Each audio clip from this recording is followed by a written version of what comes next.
Hello. We're starting. We're here. Hi. Okay, so let me go through. Okay, welcome back, everybody who's playing this. Sure. Yep. Let's just jump in. Great start. Because, we're gonna jump into it. Okay, so last time was stressful. Okay, so... That's a great introduction. Yeah, I wasn't prepared for this. I'm a little distracted right now. Okay, so... bring it in. Got the music going. Everything's good. Alright, so...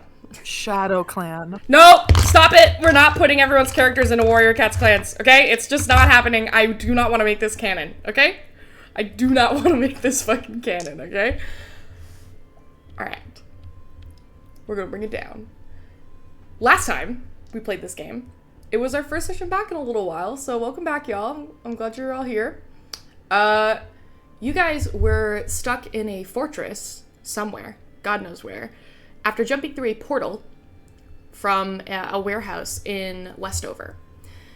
And you managed to, thankfully, get yourself in a situation where you had an ally on your side, as you revealed that the Hild, who had been one of your targets to investigate due to a spread of murders across Gildmoor, actually turned out to be an imposter, and not responsible for the murders. Well, all of them. Not responsible for all the murders, in the form of Lady Flora Montcroy from Tyrosa.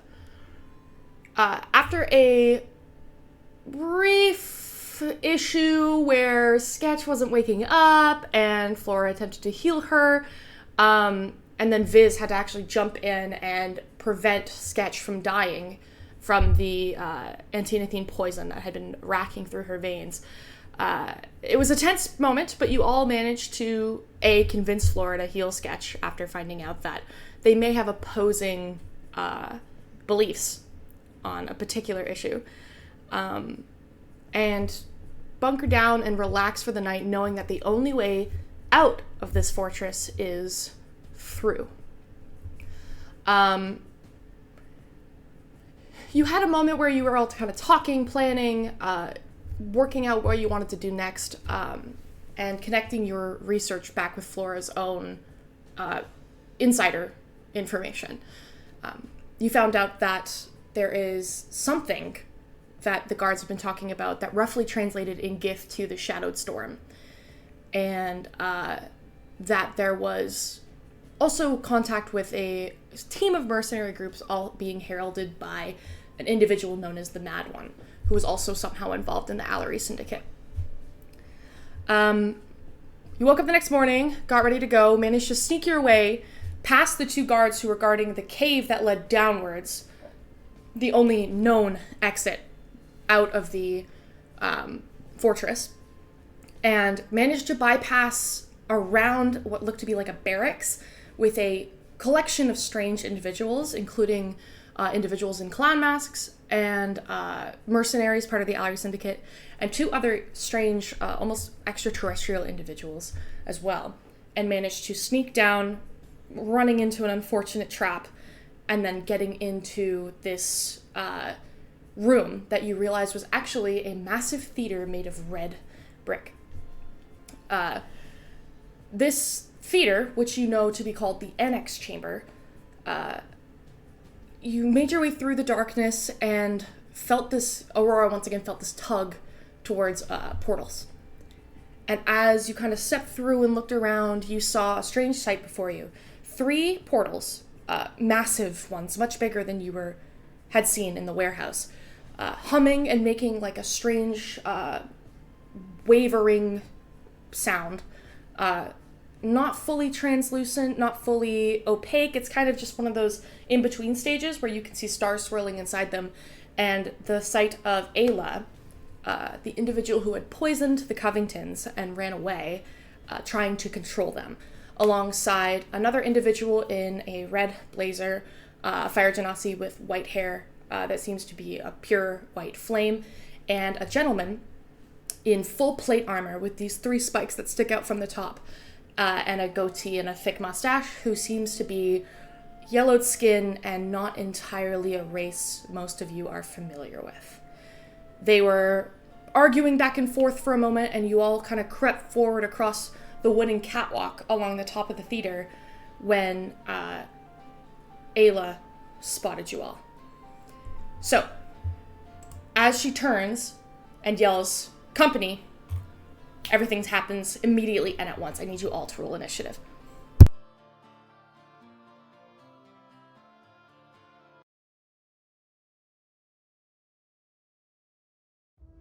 That's a 21 for me.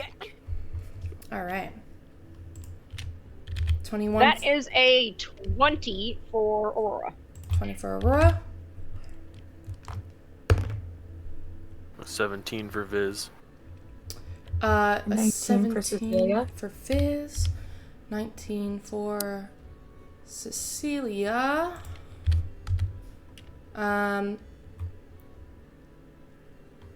Rhett and Mirabelle. 14 for me. 14 for Rhett. And Mirabelle. 14 for Mirabelle as well. 14 for Mirabelle. Twinsies! I'm gonna roll for Coraline. And I'm also gonna roll for Sketch. Wow. Natural 20 from Sketch.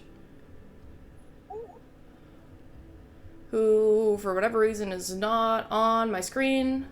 So Sketch is gonna be Ginny, because I can't, for whatever reason, find her. Wait, isn't she right there? She's not Other showing up on streams my. showing up. She's not showing up on my combat encounter for D&D Beyond. Oh, okay. Now I'm gonna roll for the baddies. Wow. Dual initiative on 2 of them.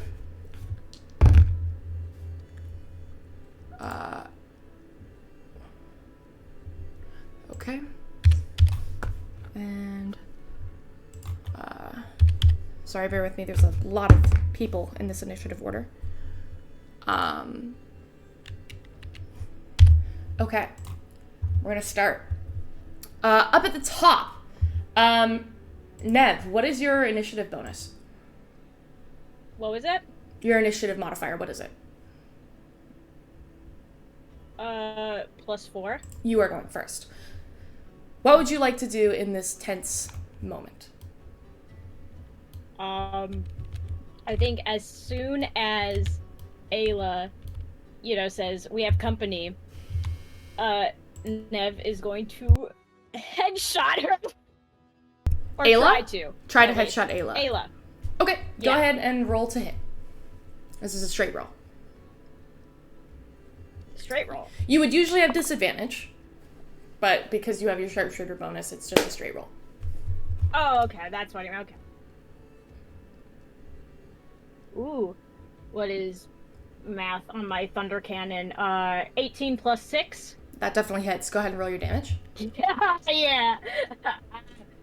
2d6 + 4. Okay. Math. 8.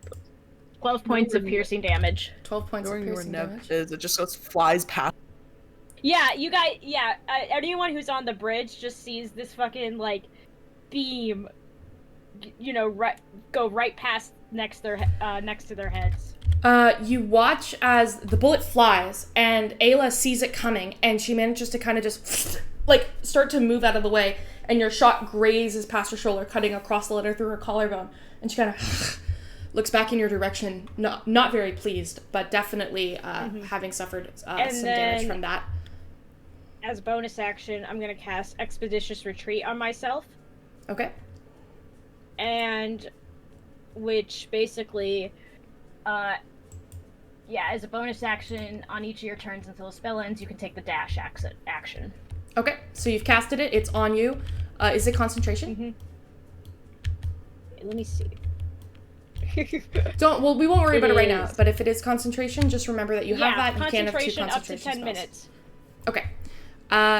Cool. Good to know. The next person to go in the initiative order. Do I get movement? Yeah, if you want to move. Okay, because I have Expeditious Retreat. Well, actually, no, because I used my bonus action to cast it. So. Yeah, so you can't use it this round, Yeah. but you can move. No, okay, so I'm just going to move 30 feet ahead of me. I am flying. You're gonna fly 30 feet ahead of you. Okay. Mm-hmm.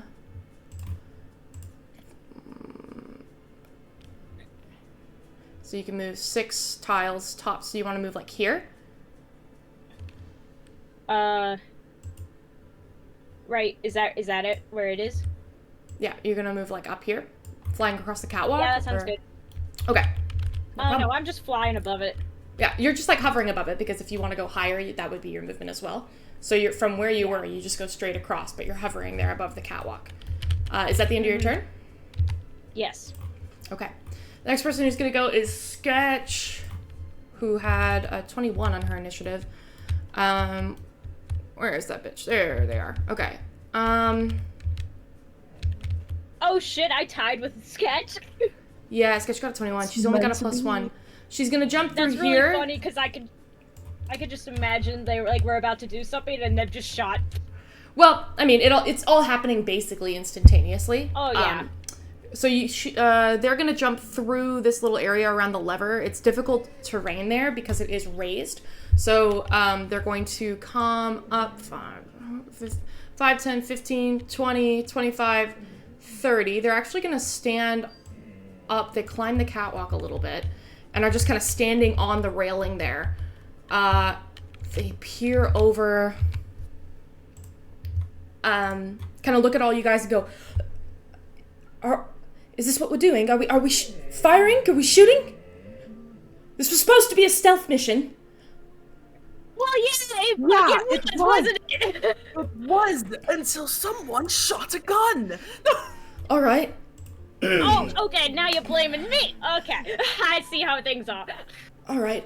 We all know Nev is shoot first, ask questions later. It's fine. It's fine. It's fine. It's fine. Go big or go home. And she reaches into her boot and pulls out a wand that seems to be like red and dark wood and crackling, and holds it out and is going to cast Fireball. Oh yeah. Oh yeah. For 1 charge, you can cast it at 3rd level with the Wand of Fireballs. Or I could expend all the charges. And cast it at Just wipe 8th them. level. TBK your own baddies. Just wipe before. I forgot Create I a gave this criminal power vacuum. Oh Jesus. No, just fireball into the portal. No one's leaving. Nobody's leaving today. Let's do it at 4th level. 2 charges. And she will fire it. Who seems to be the biggest threat at the moment? Actually, no, that's nuts. Yeah, she can get all 3 of them. In a 20-foot range, she can get all 3 of them. Alright. They have to make dexterity saving throws. Oh, yeah, they're fine. They definitely beat her DC, which is just from a wand. It's a 15 DC. Well, how far away am I from them? From you? Where are you? You are... I saw the She's on the fireball. catwalk. She's on the catwalk, so Yeah. she's a little bit Yeah. ahead of Sketch. So... 55 feet. Okay, never mind. Okay. Fireball is 96s. That's 4th level.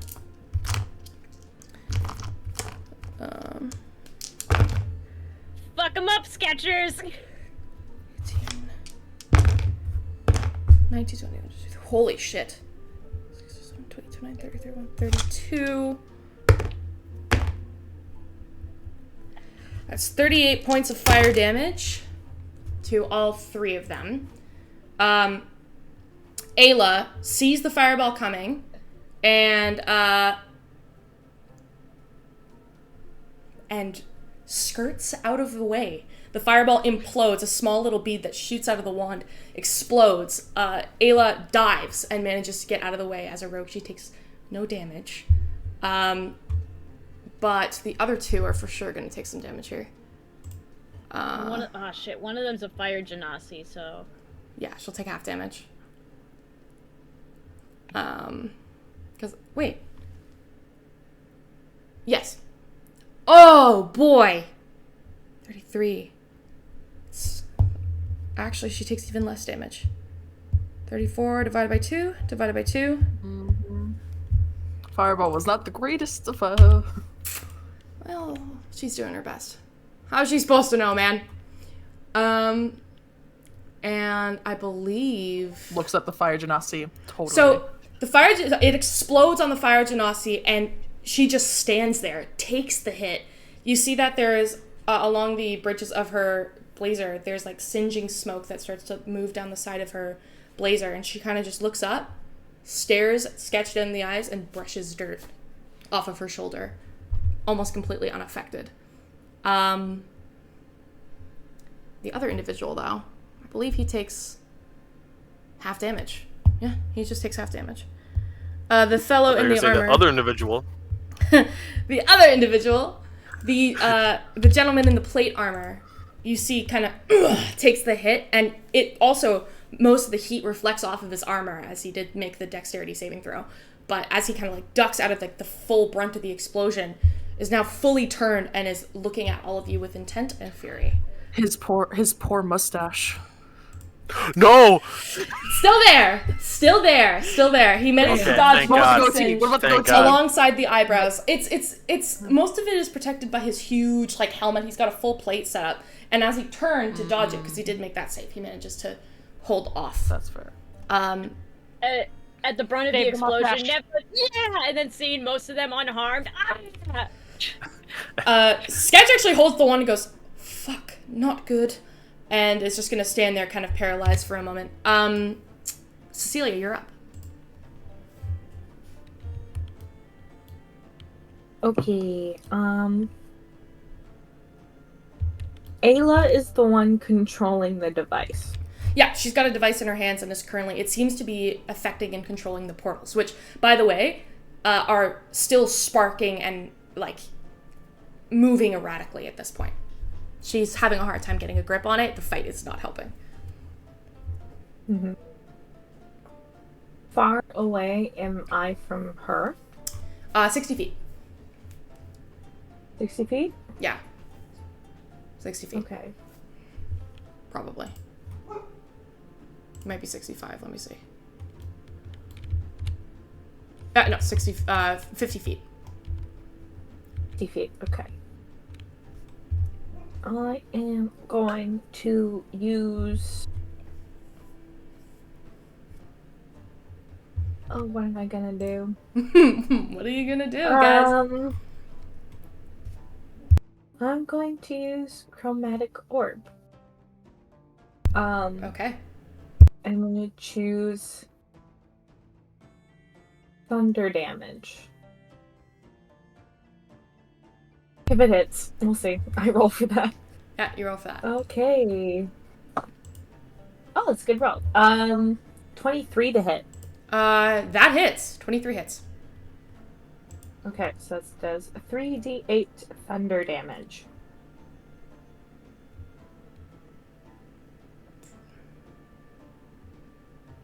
$15 points of thunder damage. 15 points of thunder damage. To her. Yeah. You pull this massive orb out of your hands, and you let it go, and as it does, it sails in, and you hear a like an explosion sound as it collides with the front of Ayla's armor. Dead on, full hit, as she's kind of recovering from being launched at with fire. And you see she kind of, how much was that again? 15? 15. Alright. It's a hefty hit. It looks like it hit her, fully hit her. Okay, good. And then I don't have a bonus action, so I am going to what am I gonna do? I'm going to okay, so we're on top. Yeah, you're on Right? top of this wooden catwalk. Okay, we're above them. They're looking up at the catwalk. They are looking up at the catwalk. So if I just lay down, If you just they lay won't down. see me. Hypothetically, We'll have total cover. hypothetically, yes, they don't see you. You are, however, going fully prone if you do that. Yeah. Which is why I'm maybe like, do I not want to do that? Because I don't want to maybe put myself in that position. It's up to you. If you're fully prone, melee attacks will have advantage on you, and ranged attacks will have disadvantage. Yeah. And if they're below you, you would have 3/4 cover, so your AC would go up by 5. Yes. Okay, what I'm going to do is I'm just gonna, like, back up. Okay, you're gonna... Full 30 feet. You're gonna back up a full 30 feet. Okay, if you back up a full 30 feet, you are going into the space with the lever. The raised space with the lever. Okay. You won't have sight. Yeah. That's fine. Can I pull the lever? Okay. Alright. What does it do? Can I make a check to see what it does? On the same You pull the lever? Do you pull the lever? Can I make a check to see what it does? Can I make a check to see what it does? You've already used your action. Do you pull the lever? No, Because it's not pulling like the lever is a bonus action. So are you pulling the lever? What? Yeah, pulling the lever is a bonus action. An object interaction? It's an object interaction, yeah. It's going to take you a second to pull it. It's a big, it's not like a little object you're interacting with. It's like a fucking crank that you would have to like pull. The lever is Cecilia sized. Yeah. Yeah. It comes up to like just above your hip.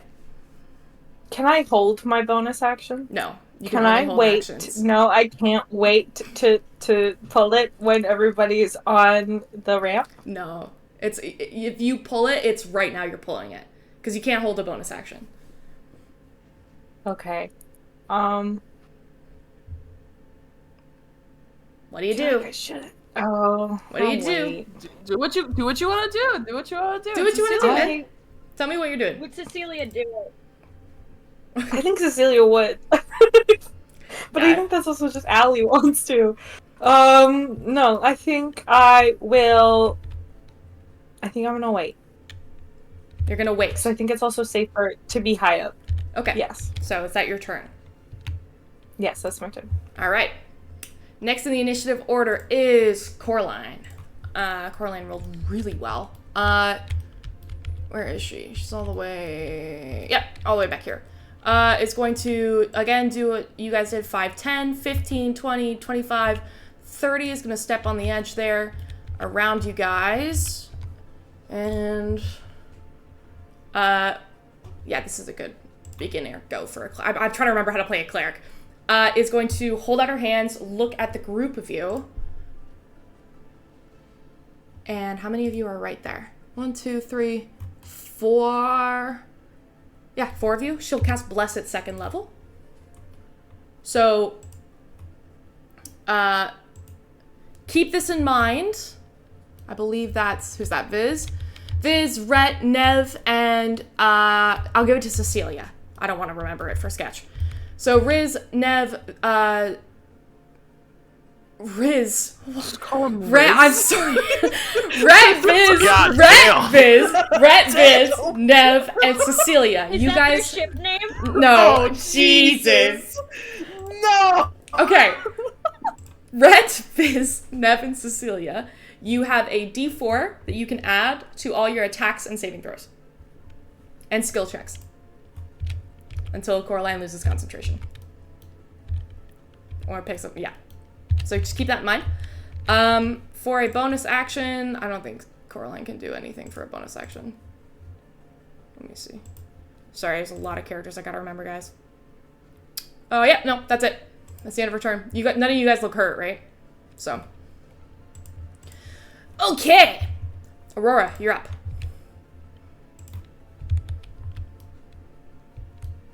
Okay, huh. You're all the way back here. Well, yeah, I'm all the way back there, so I can't really do much. I guess, is there anyone else back there with me, or is it just... No, it's me and Mirabelle, right? It's you and... Jesus, where is Mirabelle? I think Mirabelle's in... Yeah, I think I had her hang back near the lever that Cecilia was considering pulling. Do I not have your mini? I think that's... Oh, no, that... I see me. I see 2 minis fusing. Is that Cecilia and Mirabelle in there? Cecilia. I think Cecilia and Mirabelle are next to each other. Did I Yeah, put they Mirabelle are. there? There's Mirabelle. I think. Okay, yeah. You guys were on. Yeah, Okay. They refused. I'll remember that for next time. Can I say you started here so that Cecilia's not walking in your body? That's fine That's with your me. fun. Okay. What would you like to do? To seal a bell. Let's steal it all. Oh god. Dumb question. The wall that Mirabelle's currently right next to, is that a full wall? Like I can't see over it, or can I see over it? It's a full wall. You can't see over it. Right now, you have no sight on what's going on. You saw Cecilia run back, is now hovering near like a lever. Sketch waved a wand and did something that caused a loud explosion, and Nev shot a bullet. And Cecilia threw a spell. So you know that there's something going on. You know that the jig is up. Something's going on down there, but you don't know what. Okay. If I dash, because that's about all I can do, how far would that get me? My walking speed is 30 feet, so I can dash 60 feet. That could get you all the way down to the edge of the catwalk if that's where you want to be.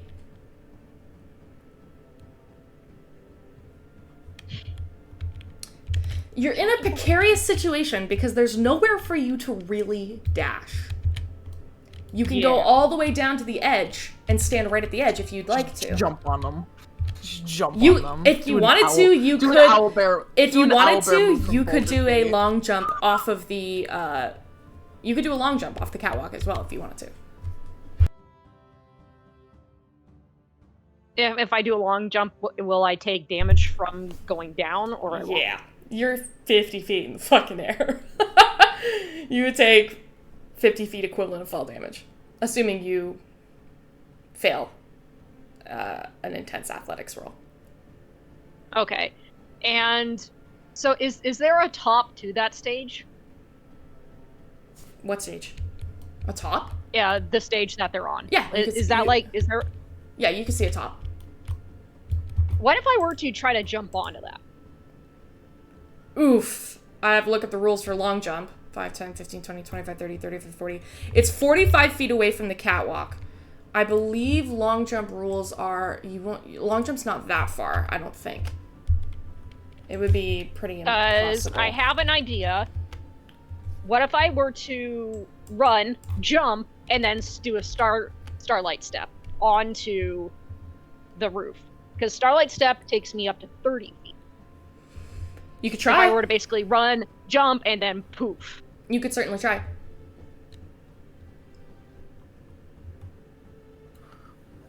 I hate Chex's face right now. I do too. You can try. I'm just gonna. I'm literally just smiling, but thanks, guys. Yeah, no, when you smile, that makes us nervous. I've been waiting for this fight for so long. I'm so glad it's finally happening. It's not going to be easy. What do you guys think? Because that'll involve you dealing with the fact that you're plummeting and trying to get yourself forward.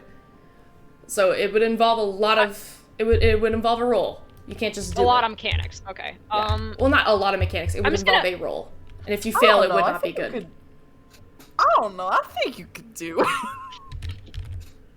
Are you doing that? Are you saying that because you want me to do it, or you think I want you to succeed. I want you to do it. I think it would be Also, pretty sick. Couldn't you, like, just go to the ground? If you jump off and you only jump, You like, could also- 20 feet? You could And also then just get jump to and the then ground? Allie, Yeah, can you I? could just Okay. jump and do that. Hypothetically, but I'm gonna ask you a follow-up question. If you jump in an elevator, do you hit the ground when it's falling? If you jump in an elevator, do you survive the fall? No, you go Oh, same yeah, speed as the elevator still levitating. hit the ground. You still hit the ground, but it would only be 20 feet of fall damage as opposed to 50 feet of fall damage. Well, if you wait, what's your starlight? Is it your starlight step like a misty my step? starlight step? Yeah, it's basically Misty Step. I can go Well, up to 30 feet, so I could when- fall 20 feet and then poof myself. To the Yeah, ground. that's all you have to do is just poof yourself like closer to the ground, and then you take no fall damage. No, she takes 20 feet of fall damage. Because it's 30 feet, she's No, 50 because if feet she's- up.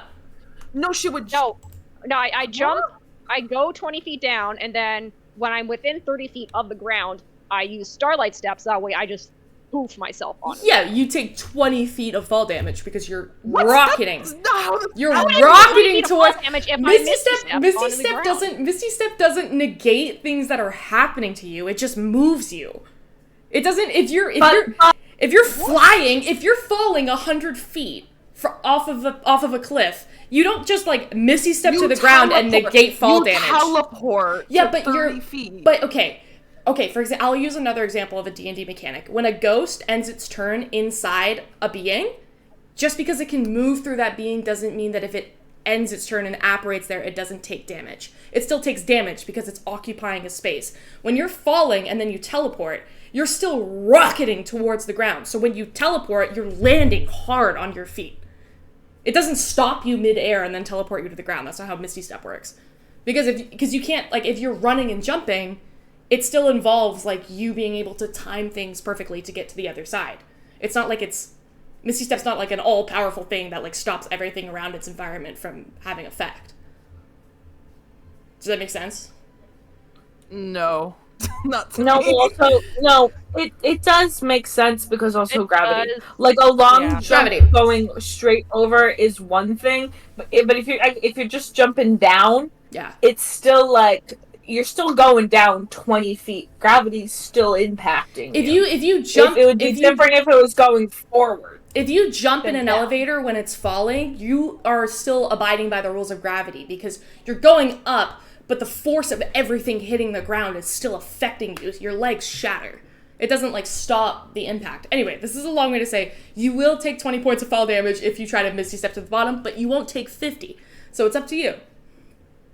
And that would be your 50 dash would, to action and then your bonus action.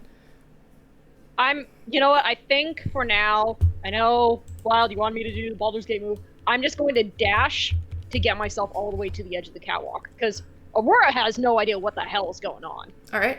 That's Mirabelle. It's not Aurora. Okay, so I don't know who's 15, where. I don't know. 20, 25, 30. Okay, you're moving through your friends. I'll say that... you gotta move through your friends, though. You guys are all really nicely positioned there. Make an athletics check to climb the railing and jump around them. You might lose... Yeah. Look at you all. You're all packed in there. Well, Nev is flying. Yeah, but she's small. You're still taller than her, and you have to move around Coraline as well. Because Coraline's there, Sketch is there, Viz is there, and Rhett's there. But Rhett's a little farther ahead, so you have to get between... on top of the rail. Don't include me. I'm ahead of the game. You have to I'm not in that cluster. make an athletics check to get around Coraline and Sketch, who are right next to each other. You're gonna have to try and get around that. Isn't Sketch on top of the railing? We're on the railing. Yeah, but Sketch is on top of the railing. it's a 10-foot railing. If Coraline is standing next to her and Sketch is on the railing, if you move between... You could try, but you could knock Sketch Okay, off balance. well, Isn't that only in effect if it's an enemy? Because if you move through an ally space, you don't have to roll anything. Halflings can move through an ally space. A person themselves. I Okay, thought that well, was I got it. everybody. No, it's just like the Okay, well, halflings. For that athletics check, I got a 15 plus 5, so dirty 20. Yeah, you're fine. You pull yourself through.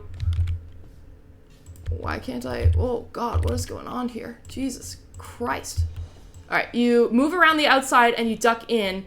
You don't lose any movement. Are you going to stand right near the edge? Right here? I want Aurora to get close enough to where she can see over. Maybe like See over. maybe not all the way to the edge, just kind of to where Red is, where she can see.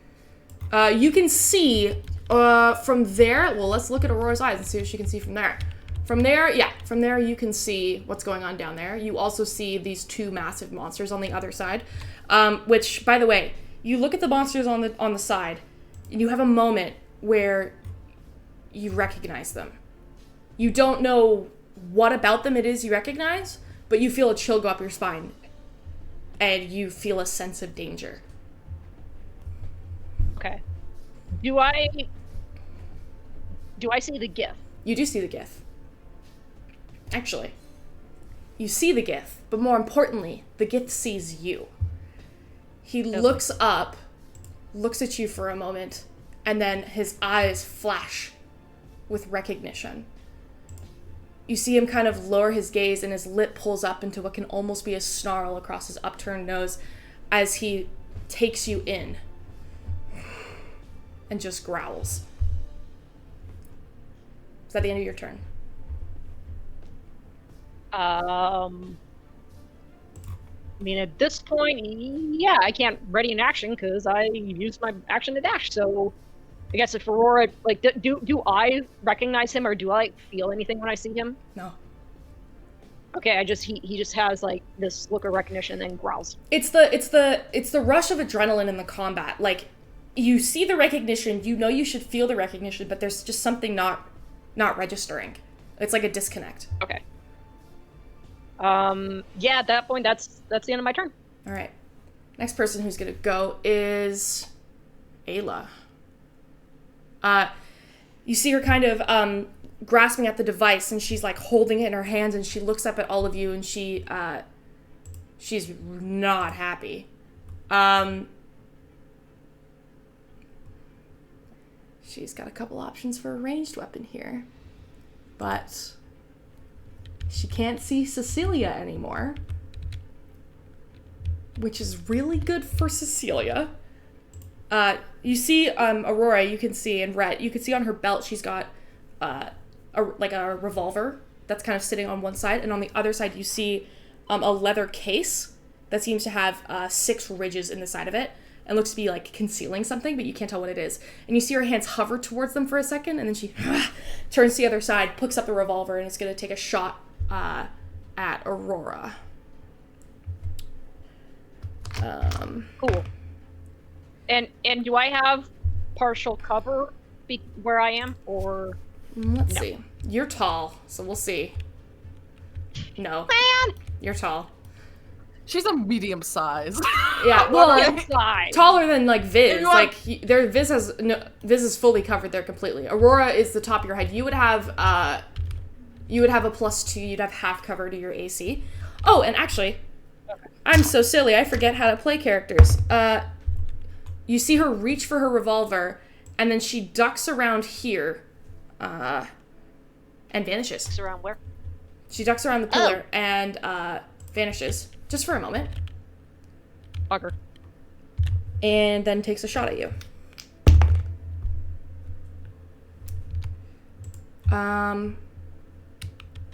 That's a 20 to hit. And you said I had how much? Added onto my. 2 +2. Is that? Yeah, that's gonna hit. Even Okay. with +2. All right. What is your armor class? I don't remember. 16 with the added cover. It would be 18. Okay. But yeah, that's gonna hit me anyways. Okay. She'll add sneak attack to that. Oh, great. Rogues.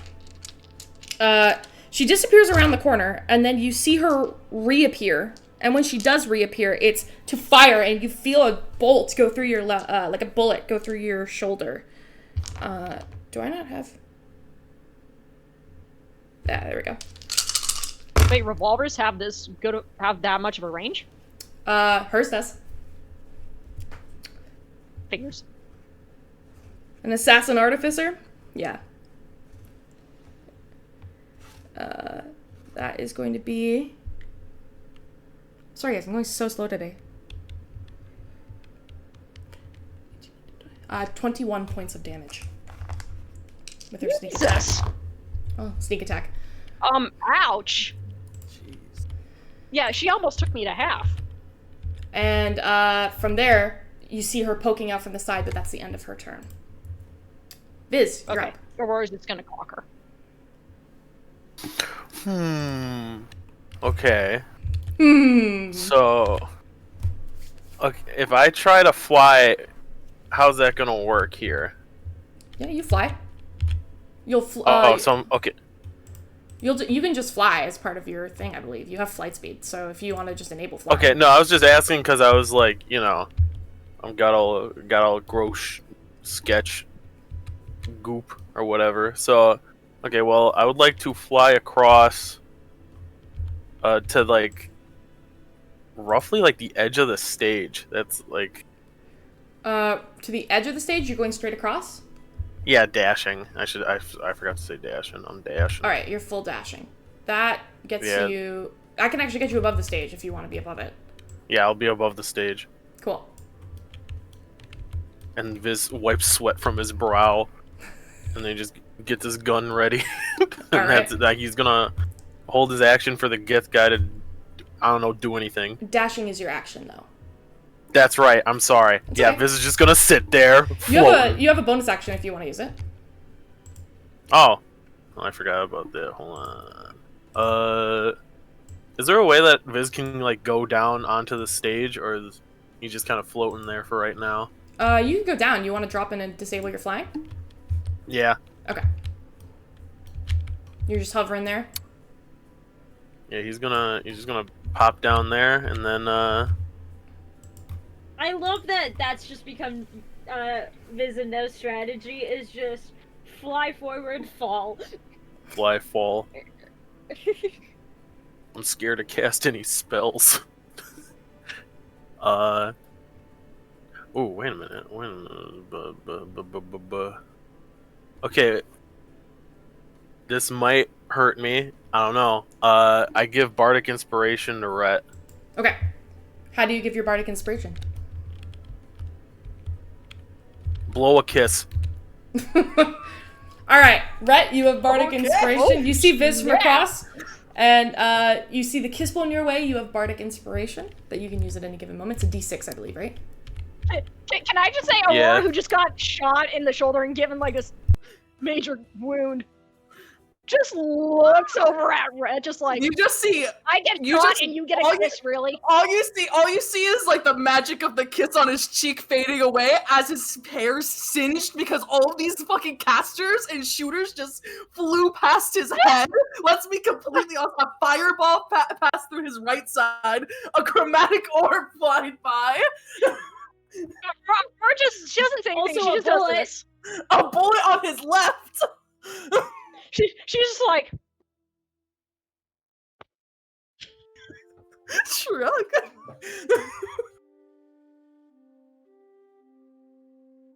Okay. Is that your turn, Viz? Yeah. Alright. It is the turn of the creatures. These two creatures on the side here both rolled 16s, so they're gonna go together.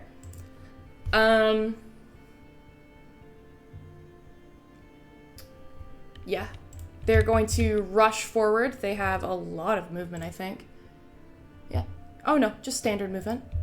5, 15, actually, no, sorry. 5, 10, 15, and then it has a climbing speed of 30 feet. So it is going to use this movement to climb up here. So it's in view of you guys. This one will do the same on the other side. From there, let me just check something.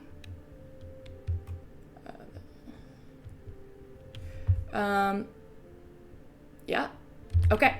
I need Aurora and Rhett, the only two within its range. I need you to make a wisdom saving throw. oh, great. Whoop, ah! Fun. The bless is a saving throw or attack roll for the bless, right? Or is it The- ability? Yeah, it's you can use bless, period. You just have a d4 to your rolls. Okay, I shit you not. I drop my dice on the ground. Can't. Nat 20, baby. Oh, you use dice rolls that hit the ground? I curse them. I don't. Even if it's a nat 20, it's a dirty nat 20. But it's fine. It's dirty. I can re-roll if you No, want. it's fine. You play the game how you want to play the game. If you count dice rolls on the floor, then go for it. All right, nat 20 and Rhett. I'm gonna add a d4 for bless. That's a 4. It's 14. 14. No, 14, 13, or no, fuck, plus 3, 17.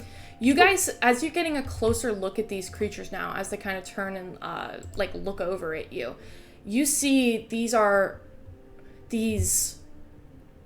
crawling and they're climbing this brick on these 6 insecticide legs, and you see mandibles kind of protruding from the front of their jaws. They don't speak, but you get the sense that while you guys are talking and engaging, they're attentive to everything going on around them. These aren't stupid creatures. As they kind of climb, this like their head opens up and it's a spongy globe that's about like 2 feet in diameter, and 3 more little antennas protrude from the top as they open their mouths. Each of you get the glance on either side as you kind of look over at it, and you see 6 compound eyes all around the side of their heads. And it seems to be like gazing into you. And for a moment, just a moment, you feel the intrusion and the presence of some kind of effect. Your body slows just for a moment, and then you feel the tensing of your muscles, and you shake. Both of you pull your arms out and shake and shrug off the effect. And it does not harm you. But it was scary. Mirabelle, you're up.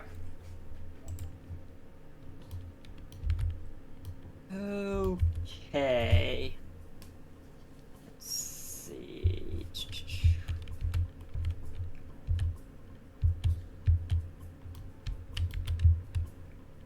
Since I know she was initially right by it, and she's probably still close enough that, depending on where you want to spot her at, if she's still close enough to it, if Mirabelle kind of just double check to see what that lever does that she and Cecilia are kind of next to.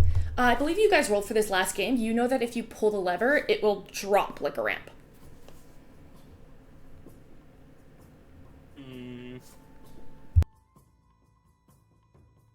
Guess the question becomes, do we want to do that right now or not?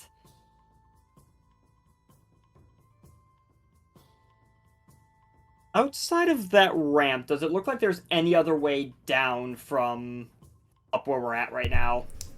Make a perception check. Alright.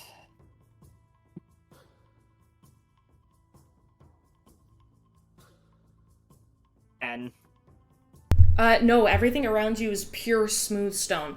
You get the sense that it's intentional that this drops. Seems to be the only way down. alrighty. I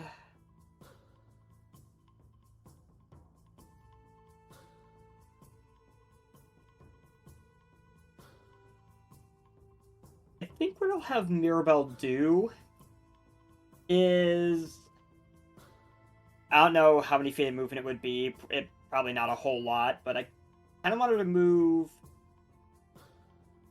kind of like where she's on that catwalk, kind of just outside where that little station is, where the lever is. Kind of like she's like, I guess, right in front of Cecilia and where she's at on that catwalk. Okay. Easy enough to do. Just so she can, I guess, kind of get a visual on what's going on down below. For sure. As best she can from back there. Yeah, makes sense. Anything else? Yeah, since there's not a whole lot she can do from up here, I think I'm going to use her action to actually activate the charge on my Dagger of Venom, so that I've got that ready for if and when she's able to get close. As that lasts for a minute or until I hit something with it. Alright, so you're just pulling out your dagger and igniting it and having the poison be accessible? Yep, so that way it's ready to go if and when she gets a shot on, or gets a chance to use it on something. Fair enough. And I think that'll be it for her for now. Alright, Rhett, it's your turn. Man, I don't know what the fuck to do. There's a lot that just happened all around me.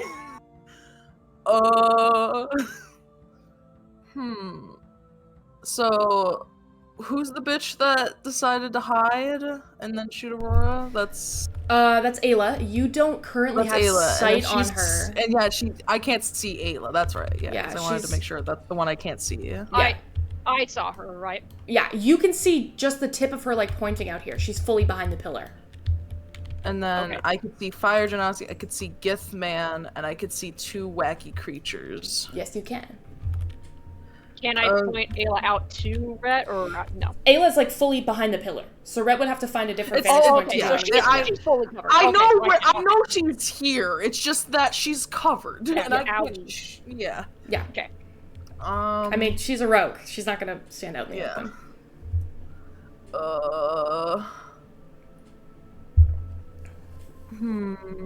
I'm trying to think. Sorry, I'm trying to think of who to shoot. Did both of the creatures go, or was it just that one creature that did it? Both of them did it. One of them tried on you, and one of them Both of tried on Aurora. Yeah, I think it's, she said that they went at the same time. Okay. I'll just Eldritch Blast the one on my side of the catwalk then. I have 120 feet for that, so I think that should be okay. Oh yeah, that'll work. So you're going for the creature? So you're going for this guy here, right? Yeah, I'm just gonna go for the creature. Alright. I'm sorry, I always forget about Bless. Is Bless constant, you said? Or is it just that one time? Attacks, it's attacks, saving throws, and ability checks. Not I'm gonna damage. save the Bardic for now. I'm just gonna use the Bless for the attack roll, right? Yeah. Okay. Okay. Natural 20. Nice. Very good. I don't need the Bless. Alright. Let's do that then. D10. It's been so long since I did a warlock. That is gonna go ahead and be math. That's gonna be solid math. That's a 7 and a 6 plus 4. So that's 17 force damage on the creature. Sorry, 17 force damage? Yes. Alright. Because it was 2 D10s. Yeah, one was 7 and one was, yeah. Yeah. Yeah, so you fire this Eldritch Blast, and it shoots from your gun, right? Yeah, it shoots from my gun. You fire it from your gun, and as you do, you see just the this skull form around the gun, and you can see every time you roll a natural 20, you get a glimpse of bounty, even just for a moment. And as it fires into this creature and it ricochets off, you hear it make this gargling noise under its breath, and the mandibles kind of click together. You see Bounty kind of go, "Hey, yo, Rep, what the fuck are we doing, man? Where the fuck are we?" And then it just disappears. I just shot Bounty at him. That's really fucking funny. Bounty looked quite concerned at the situation you got yourselves into. There's no enemy within 30 feet of me, correct? No. That's what I thought. I don't want to use my spells yet.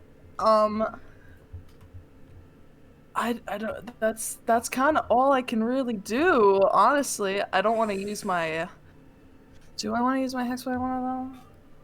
Nah, I won't. I'm gonna save it. I want to get close enough to one of the guys below for my Hexblade's curse. So I think I am going to leave it at that. I can't move without doing much. I can maybe move a little bit back, so I'm kind of out of the way of the. If I can move just slightly, so I'm more covered from the people below. Yeah, easily doable. That's all I want to do. I just want a bit more cover from those guys, because those guys are about to do some shit. Okay. Is that the end of your turn? Oh, the end, so yay. I'm sorry, Aurora. Bye. And yes, that's it. All right. It is the Gith's turn. The Gith looks up, and you see that there's a fury now that's been replacing this eye of recognition. He looks at you, and he speaks to you specifically, but his voice is raw, almost like a command. He's got this authoritative presence, and he seems to be addressing everybody but looking at you. Just steal Vikur. Chalky. Jaquit Denzimvir! And you recognize it as Gith, and it's essentially translates to Agent Vikur. And then, just like a cuss, terminate the frail, period. Jaquit Denzimvir is usually a term in Gith language for exterminating the weak and bringing out the strong. You get the sense it's used very intentionally to imply that he is A, stronger than you, which is a big insult in Gith, and B, that the disrespect is inherently there. He's even though you do not recognize him, he recognizes you and is regarding you the way an enemy might regard someone. And and he was shouting Vikur, Like, he said a name, Vakur. Vakur, very much a name. Yeah. And who did he shout? He was shouting that all around, but he was staring at me. Yeah, he's staring at you as he's talking to you. So he's commanding, and you see the two creatures that are up on the side. They kind of like click their mandibles together. There's like a sense of understanding. It's an order to them. Yeah. He is Okay. Sorry, one more dumb question to interrupt. He said, when he said Vakur, I don't know who he was saying that to, right? Seemed to be directed at you. Like, there's like a sense of... Me. Yeah, there's like a sense of acknowledgement there as he's basically calling you, referencing you as this, Oh, he said Agent... Agent Vakur. Okay. Cuss, like, basically like the equivalent of fuck, and then being like, terminate the weak. Is essentially what that translates to. Gotcha. Aurora just, like, instantly was like... No, she doesn't react. She just kind of like... If anyone would have been near her, they would have seen her frown a little. Okay. But she stays quiet. He is then going to... He holds a hand towards himself, and there's a flash, and you see water from around the vicinity kind of curl and collect and build along his plate mail. There's some kind of spell that's just been casted there. And he looks at you and raises what looks to be an absolutely wicked looking longsword. It's jagged and roughed in all senses of directions. It looks like if you could take the honor and grace out of a longsword, that's what's happened here. It almost looks like a scimitar with how jagged and crooked it is. And he holds it out towards you and makes eye contact with you. Make a wisdom saving throw, please. Cool. This time I'm not gonna drop my dice on the floor. Please be good. Please be good. That was a 18. 18. You feel this sense of, and you kind of get locked in it for a moment. You almost feel your body seize up. It's very similar to what just happened, but this is different. It's like a mental block. And you kind of close your eyes and shake it off and just stare back, and you see the fury still emanating back on his face as you manage to avoid whatever he was just trying to do to you. That's the end of his turn. The next person who's going to go is the Fire Genasi, who does not look very happy, pulls like what looks to be like a pepper box off of her belt. Always visitors, always the wrong time. And there's a moment where she disappears. Oh,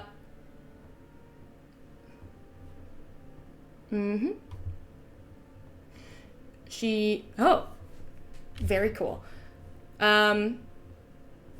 She disappears and reappears right behind you all. Oh, shit! Sorry, what? She disappears and reappears behind you all. Right here. Oh! Watching her float, trying to get her up there was really funny. She's like, I'm trying to track her. She's like, Whoa. I'm like, I don't know whether to be happy I'm in the middle or scared. Guys, I think we're about to be TPK'd. I think I'm about to get my shit wrecked. Or sketch. Mirabelle, you are now 5 feet from her. She's 5 or 10 feet from her.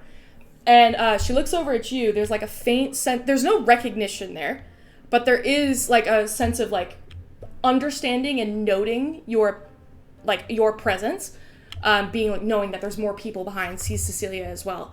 Looks at you all and goes, "Now this isn't fair." And is going to, her hands erupt into white light, and she slashes through the wood underneath her to try and destroy the catwalk where you are all standing. That is just something she can do. Something she could do, It's just something she can do. It is a 10-foot square, which means... Oh, fuck. Coraline and Sketch need to make dexterity saves to avoid the fire. It's a nat 20 for Coraline. Not so good for Sketch.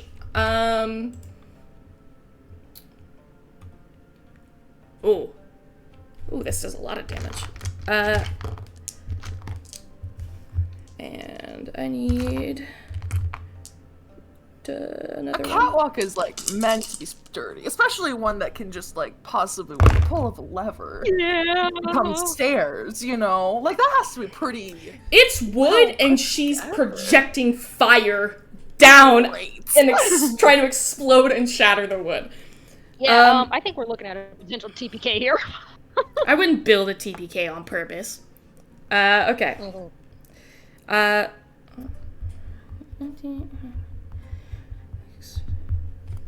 Whoa, Coraline is lucky because she saves.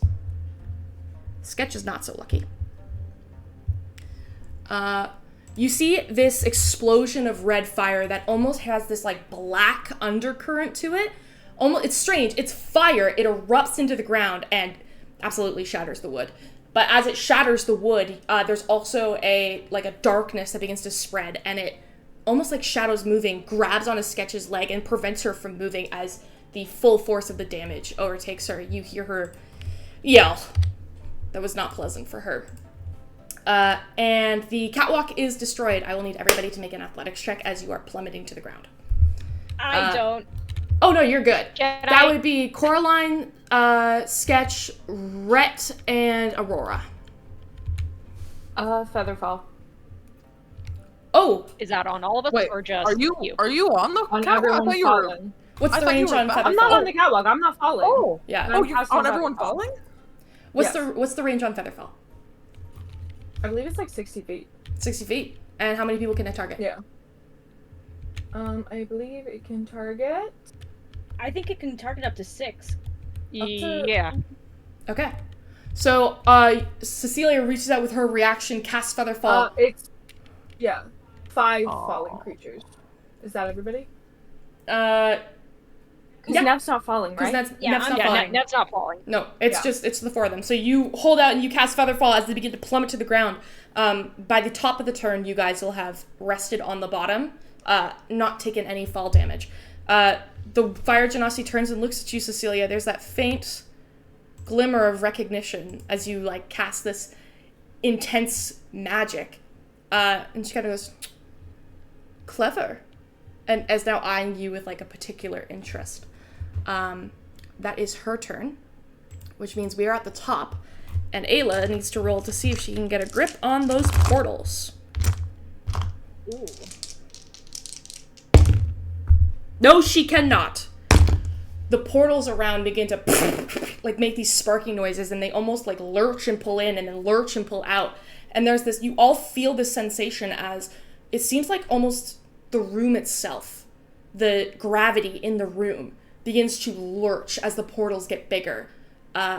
Everybody moves forward 10 feet towards the portals. So we'll do that all at once. Does that mean I fall off the edge? That means you slam into Severine, and it means Mirabelle falls off the ledge. You slam into the back of Severine, she falls off the ledge, and Mirabelle falls off the ledge. So Hell yeah. these two are now plummeting. Mirabelle, I need you to make a, this would be a athletics or acrobatics, your choice. Does Viz get pulled? You get pulled. It's strange. Make a strength saving throw. Ooh, God. Oh, with what muscles? ooh. Okay, Oh, that's not for all bad. intents and Like purposes, a I'm just gonna move you guys 17. where you need to be on the floor because you're gonna be on the floor. It's the top of the round, so you're on the floor anyway. They're here. Whoa, where the fuck? Oh, I just disappeared. Okay, and then you move 10 feet forward, and all right.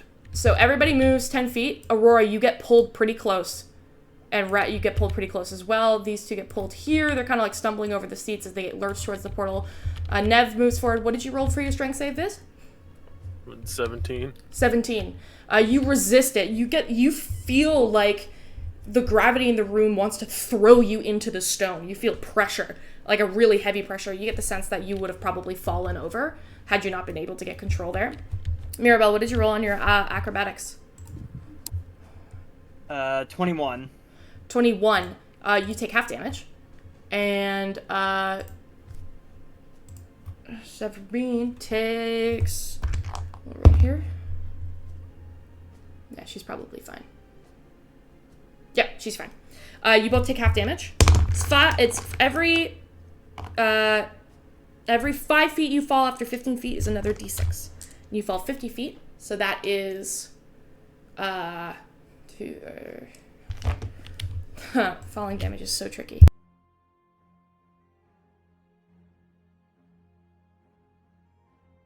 Okay, you take 1d6 bludgeoning damage for every 10 feet it falls to a maximum of 20d6.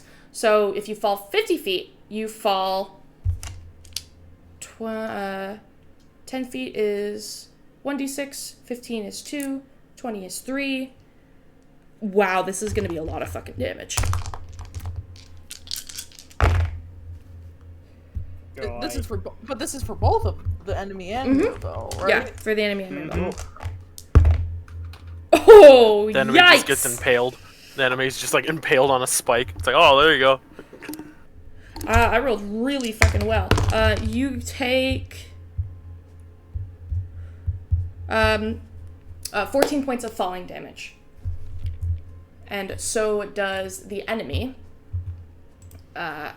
Which is, it's funny because you both fall together and there's this, weird, like, where you're spinning in the air trying not to collide with her, and she's trying to desperately get away from you. She needs to make a concentration check. And she's fine. And you both hit the ground. Both of you are knocked prone. Which is there. And you see as she hits the ground, she kind of, ugh! Ayla! Get it under control! And she goes, sorry, ma'am. And you can see that Ayla is now, like, being shoved towards the portal, and they're both trying to get a grip on what exactly is going on here. She gets shoved back. Ayla's now, like, trying to step out of the portal. You can see that she's getting really close to the edge here. She has to kind of, like, hold herself to not be fully thrown in. The creatures are too big, so they do not move. They stay where they are. That is the top of the round, which means we are back to Nev. How far away is Ayla from me? From you? Yes. I forgot I'm still flying. Shit. Yeah, you're still fine. Jesus Christ. I can't get in there, man. 16.3 tiles. Okay, so that means you are 80 feet. 80 feet? Yeah. That works. I'm gonna use my bonus action first to dash, because I still have Expeditious Retreat casted on me. Okay. And then I'm going to get right up to her. How many feet can you move? And I want to... Your fly speed's only 30 feet. You said 80... I'm 80 feet away from her. 60 plus 30, 90. No, but if you have... Oh, you're going to dash. So you're using your action to dash, and you're using... No, I have Expeditious Retreat casted on me, so I can dash as a bonus action. Yeah, but that means if you move 30 feet and you dash, you move 60 feet. Because if you move 30 feet No, and then I'm not dashing as an action, I'm dashing as a bonus action because of the spell I have casted on me. Yes. So you move... And then in addition, my normal movement is 30 feet. No, but, okay, so when you dash, you use your full movement, which is 30 feet, to then extend it onwards. So when you dash, you can move 60 feet a turn. Because it's not adding to your movement. Dashing just doubles your movement speed. It doesn't, like, give you movement on top of, like, dashing. So it's 60 feet of flat movement. It doesn't give you movement on top of dashing? Wait. No, because dashing is using all your movement doubled. So you're out of movement once you double your movement speed, which is 30 feet. So 30 plus 30 is 60. So you can only use your movement speed and then your dash speed, which is an additional 30 feet on top of the 30 feet. So you can move 60 in a turn. God damn. Can't wait till I get to level 9. I get fucking haste. I'll be zipping around. So well, haste is also concentration, so you can have Expeditious Retreat and haste at the same time. You can't get up to her. You can get 60, if you're 90 feet away, you can get 30 feet from her. You can get 30 down. feet from her. You can get down to, if you're using it. I'm assuming you're using it to fly down. You can get. Yeah. You can get there. Or unless I fly 60 feet vertical and then I drop. You want to take fall damage? No, but either way, it's like, it's actually farther to do that. Oh. Because she's under a hood. You'd be like on top of this thing, and then you'd be falling down. Oh, okay. I guess, yeah, I'm 30 feet away from her then now. And, let's see. Are you gonna be right next to the gift guy? You're right next to the gift guy. Yeah, where? I'm right. Wait, why am I on the ground? What? I think. Well, you want to get closer to her, right? So if you're gonna get closer But to you're her, still- Where but is you she? I still- can't tell where she is. she's here. Here. Okay, there. And then where am I? Here. If you move 60 feet, you would be right next to the gift. Unless you want to use 60 feet and get behind the pillar here, or you could get back I'll here. get behind the pillar because she was sneaking. I'll be sneaky too. And then let's see. What do I have?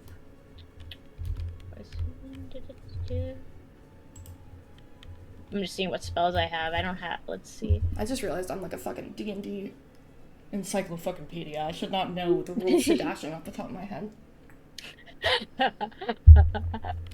Can I? No, it's a dex save and she's a rogue. Fuck, I shouldn't do that. So I should note, if you want to move behind, you would have to drop here so you can see her, and then get behind. So if you want to end your turn behind her so that you can make a shot, because right now you don't have line of sight at all on her. She's behind the pillar, because you duck behind the pillar. So you'd have to take the shot and then get behind the pillar. I'll take the shot and then, okay, so I'll shoot her then, I guess. Can I shoot her in the hand? I want to get the controller out of her hand. If you're aiming for a particular spot, her AC does go up. But you can. It's just the AC is going to go up to reflect the fact that you're aiming for a small Let me spot. get the radioactive dice out for this one. Math. Dirty 20. Dirty 20?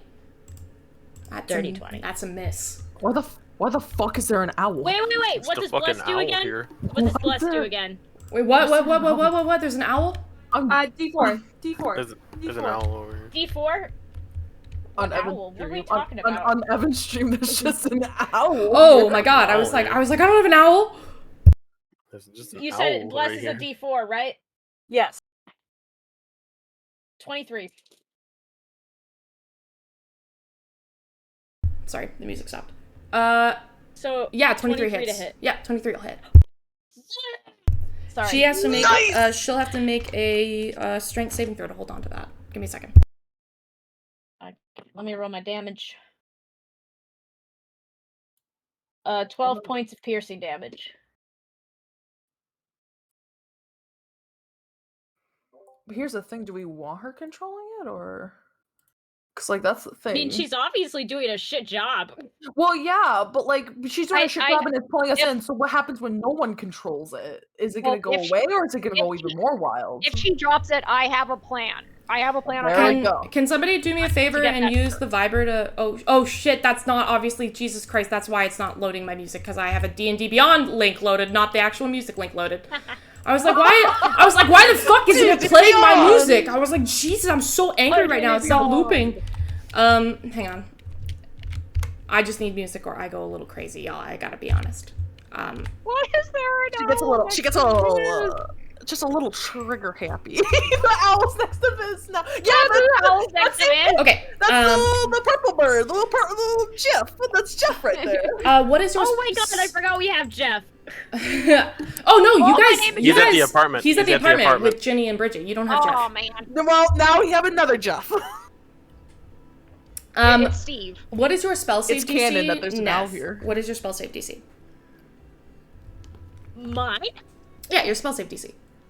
My spell save DC. Or no, sorry. 15. Let me rephrase. Oh. You're shooting your gun. What is your? Do you shoot your gun with strength or dex? Dex. Then what is your dex modifier? +4. Okay. So and your proficiency bonus is 2. So +6, 8. 9, 12, 13, 14. So shooting your gun, you have a proficiency, we're going to make up a proficiency bonus here to make up a DC that she has to roll for her strength save.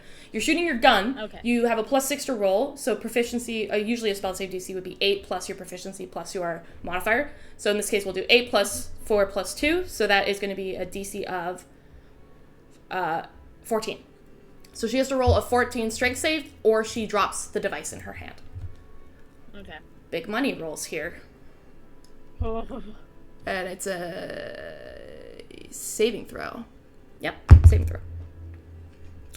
She clings to that thing. You shoot her hand, and her hand, like, it hits, and it's done serious damage to her hand. Like, you get the sense that the hand's been severely wounded. And she screams out in pain. And she shuffles over and manages, instead of to let go, to catch it with her other hand. She's dexterous. Catch it with her other hand and kind of turn and look at you and go, "Fool, you'll kill us all!" And is that your turn, Nev? Yeah, Nev just flips her off and hides behind the pillar. Okay. Next up is Sketch. I'm gonna fucking sketch you. That fireball didn't really do fucking anything. Wait a minute! Sorry. That first bullet I shot at, Ayla. Actually, the last rounds. Antinothene bullets. Antinothene bullets. Yeah, They were. Oh shit. She's not a magic user, so it's not going to affect her as severely. Yeah. You shoot the bullet, and it collides with her hand, and there's this, like, you see this green residue kind of being left over on the skin, and you see her looking at it as she's looking at you and the device, and there's, like, she's doing the math in her head. She's trying to figure out what's going on. Mark off one of your antinothene bullets. You have 1 left. I have 1 left. Got it. Who did you shoot before, though? Her. Oh, you have no bullets. Your antinothene bullets are gone. Right. The other one deflected off her no armor. No more antinothene bullets. I shot them both at her. Did they do any extra damage? I'm just curious. No, they don't do extra damage. No? If they're a magic user, it'll do something, but if they fail a DC saving throw. Oh. But wait, artificers are well, okay. Never mind. She in particular is roguish. She hasn't casted any, or given any indication that she casts magic. She's just smarty pants. Okay. Yeah. Again, you don't know though. She could. Sketch on her turn is going to. Well, she can't use her magic, and she's not stupid enough to try. So she is going to step this way, 5, 10, 15, 20, and is going to take a shot at the paladin. Let's give that a go. It's a +6.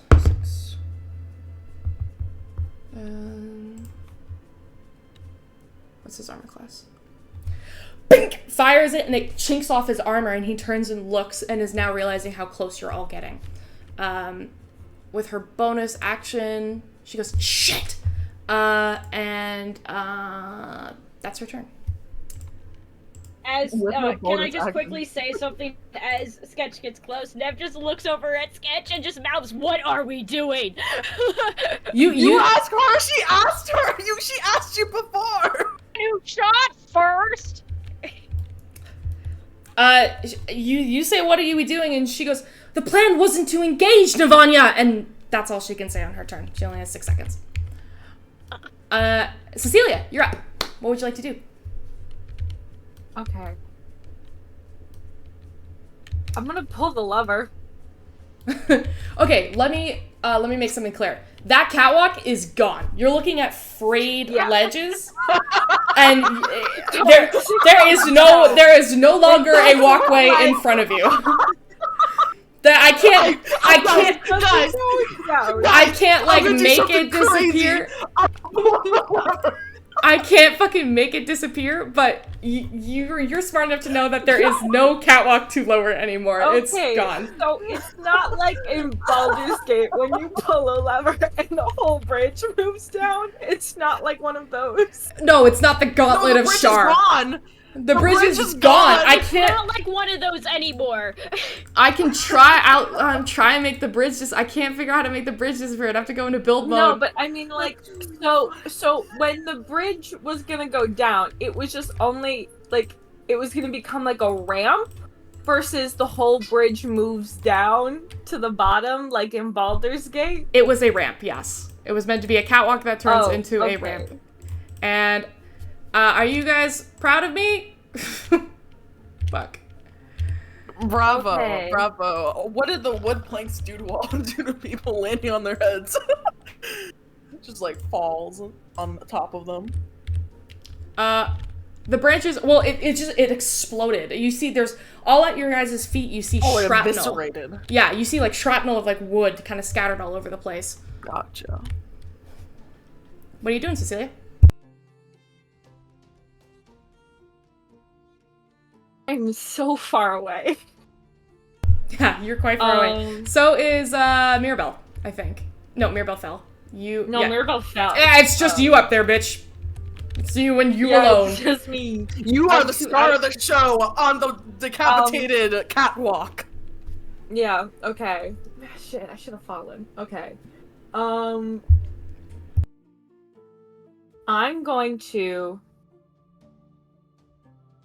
go back like 10 feet and then do a 20-foot sprint at the edge of the catwalk, and I'm going to jump as far as I can. And Okay. the second that I feel myself start to fall, I'm going to reaction cast Featherfall on myself. Okay, so you use your movement. Go ahead and just make an athletics check for me, and we'll see how far you can jump. Come on, I'm not good at this. Got a -1. Guys, the fucking nerds doing track and field out here. Okay, Even the jock didn't attempt it. I get blessed, right? Yeah, you have bless. Actually, shit, holy crap, this is gonna be important. I can't revoke that far, but, Coraline, no, she didn't take damage. Oh, she did take damage. Yeah, she got. No, she featherfalled. She featherfalled. No, she took damage from but she did the take fire fire genasi. damage. She took fire damage. Yeah, she took fire damage from fire genasi. She rolled a 19, she's fine. Wait, no. Yeah, I thought you did that already. No, I forgot to roll No, her that was for concentration the check. rogue. I rolled her check for her, Oh. yeah. There's a lot going on. I got a lot to do. I'm playing 2 characters and the enemies. I'm a little Girl stressed bossing. out. I'm just girl bossing. boss. Sometimes I forget a concentration check, okay? Okay, so what did you roll, Cecilia? With bless, I rolled an 11. Great. You get, the full, what's your strength? 11 feet. What is your strength mod? -1. You go 5 feet. Could it be Dex? Nope. Could it be Dex? No. Okay. You go 5 feet, cast reaction Featherfall. At the end of your turn, you rest onto the bottom. You'll be there hypothetically in the next like couple seconds. What would you like to do? You're just right. You're floating down to the bottom of the fight. You still have an action. I'm going to, as I'm on my way down. Oh goodness, I really wanted to go farther. Sorry, scrawny legs. You're an indoor 30. kid. I'm within 30 feet of Severine. You are. You're very close to Severine. You're 10 feet away from her. She's actually right there. Okay. Yeah, Tasha's hideous laughter. Oh, okay. What's that saving throw? Wisdom 14. Wisdom 14. Aurora, I see that you added me. I'm not looking at it right now. Give me a second. Yeah, no, whenever you got time, it's not urgent. What was your question? Maybe I can verbally answer it. No, just how do I spell the name that the gift called Aurora? Vehkour. Cool. Thank you. What's the saving throw, Allie? Wisdom 14. Wisdom 14. She saves. Unfortunately, I'm sorry. you cast the spell and it kind of like, you see it kind of like take hold for a second, and then there's this strange like talisman that's on the front of her chest, almost like embedded into her blazer, like a like a bow tie almost, that kind of like hangs there for a moment. There's a small looking talisman device. You can't get the best look at it at the moment, but it kind of flares and the magic just dispels off of her body.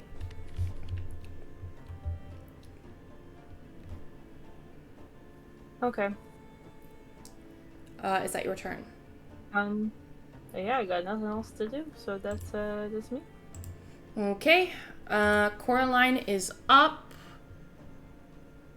Oh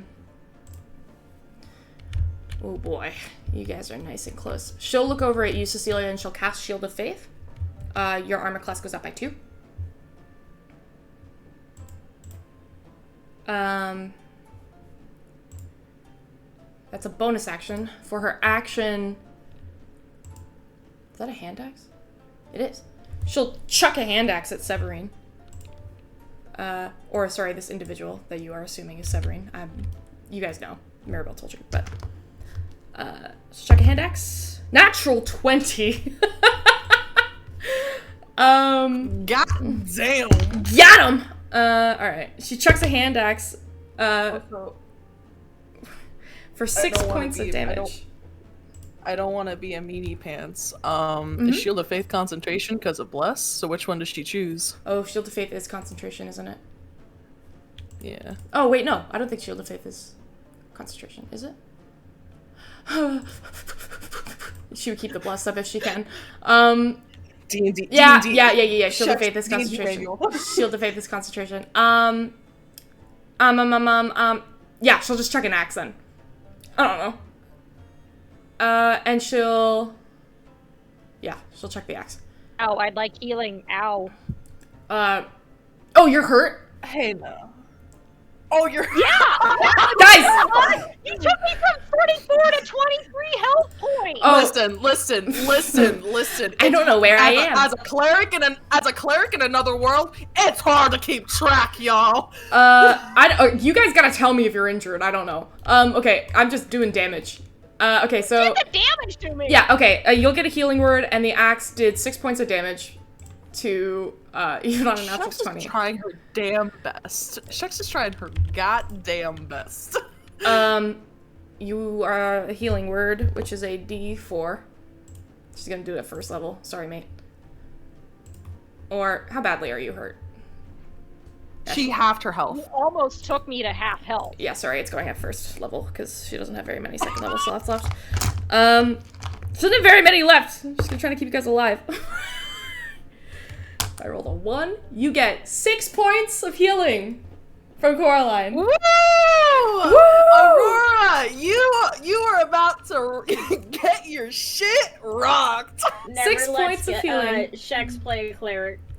You get 6 points of healing back, and Severine kind of looks at the hand axe that's now embedded in her shoulder. The force of it kind of knocked her back, and she grabs the handle of it and yanks it out of her own flesh, and is glowering over at Coraline. That is Coraline's turn, which means Aurora is up.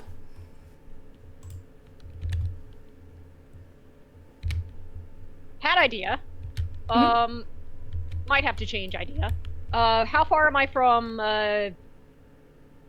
remote control girl, because I keep forgetting her name? Ayla, you are 45 feet. Okay. 45 feet And from how Ayla, far am I from... and then I think you're 30 feet from... Oh no, you're more than 45 feet from Ayla. You're... What the fuck? How far away are you? Jesus Christ. Okay, hold on. We got moving here. 5, 10, 15, 20, 25, 30 is where you can get. You can get up the steps if you want to. Okay, and how far away am I from Severine? You were here before? Or supposedly Severine. You're farther, for sure. You'd have to... This is raised, so you would have to leap over these seats or move around to climb the steps. This is where they crashed, so they're kind of currently... There's, like, shattered wood and shrapnel from the 2 seats that they exploded when they hit the ground. So those are destroyed, but the rest of these are full seats that you would have to, like, climb up over or take the steps.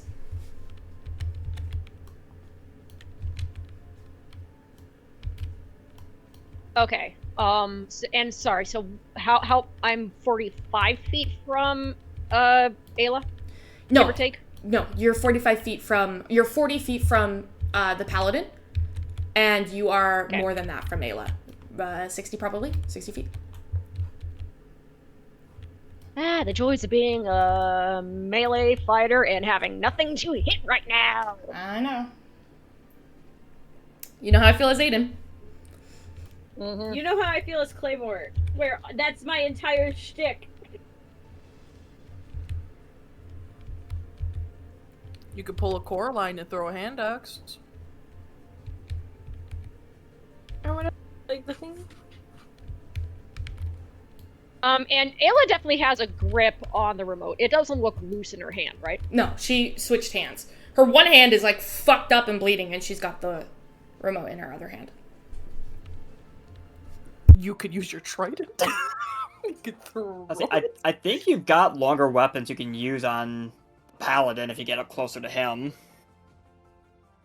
Yeah, the problem is that I know he can fuck me up, but go big or go home. Okay. I'm gonna use a bonus action. No, I'm going to run 10 feet and then bonus action Starlight Step to get right up in Giftman's face. Yep, you can do that. And I'm going to so regret this. Gonna swing my glaive. All right. 15 plus 5, dirty 20? Dirty 20 hits. 30-20 hits. Okay. And I'm definitely going to be using a... Where'd you go? Psionic energy die. So, gonna do Psionic Strike. So it's just gonna do an additional 1d6 plus 3 force damage. Give me 1 sec, cause glaive. I'm gonna do that first. I am totally lost. I don't know where my thing is. Okay. Okay, so that's 12 slashing damage from my glaive. All right. You grab your glaive and you swing it into him, and on the first hit, you manage to sever right between all of the armor and stab, and as you do, it kind of goes through his arm. He turns and looks at you, and there's that rage glittering back, and he goes, "Ha! Shalak, you've come back." And you realize that's the first time he said common to you, even though the first phrase was gift. It means, it's like roughly translated to like idealist do-gooder, or like benevolent burden is kind of how it would translate. Basically, in other words, like good person or goody two-shoes. Yeah, essentially. Okay. And interestingly enough, I got max damage on the force, so that is an additional 9 points of force damage. Oh, wow. 9 points of force damage. You, the movement of that actual force kind of like hits him full on, and you see that for a moment there is this like anger that kind of for a second fades into pain, and he winces. He's not looking too good. His nose is bleeding now, and there's blood coming out of his ears as well. Action surge. All right. Yes! Fuck him up! Kill him. This is getting interesting now. Kill him! Shix is like, shit. 19? Wait, that's 14, yeah. 19. Fuck, my smitey boy! 19 misses. You go to swing, and it chinks off his armor, and he grabs the glaive in your hand and pushes you back, so that as he's grabbing it, and he grabs the bladed end with, like, skill and force beyond what you're used to. This is a trained fighter, and he knows what he's doing. He grabs the bladed part of your glaive and flicks it out of your hand, and it comes back in your arms, and you're now standing in front of him. Damn it! Oh, that was so close. Plate armor. It's a bitch. I know. But that was cool, alright? Yeah. He's not looking so good. There's blood coming out of his ears and his nose, and that cut you've done seems to have done some serious damage. And I already used my bonus action, so I can't do anything else. Okay. Oh, no, wait, shit, I could have just run because it's a 10-foot... Oh, man. I can't take back my Starlight Step, right? Because I already said I used it. Yeah, sorry. Because I could have run 30 feet, and my glaive is 10-foot reach, so I could have hit him. Yeah, I must say you used it, because you used it to get right in front of him. Shoot. I got right up in his face, okay. Well, he's probably gonna kill me, so that was fun. It's fine, lesson learned.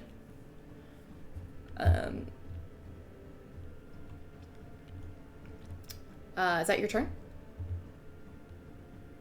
That my turn. Okay. Okay.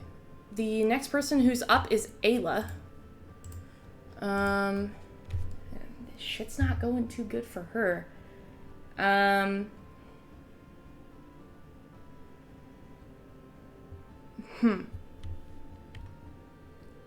Alright, here's what she'll do.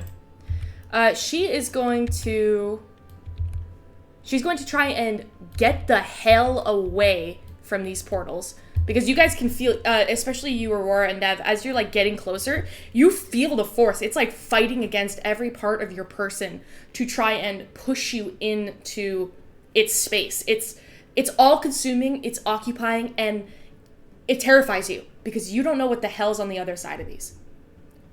And you worry about what might happen if you get too close.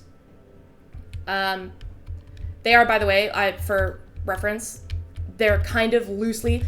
It's also strange because they don't seem to take a physical place. They just seem to be these orbs that are expanding and expanding and expanding. So there's one here, and there's one right next to you, Nev.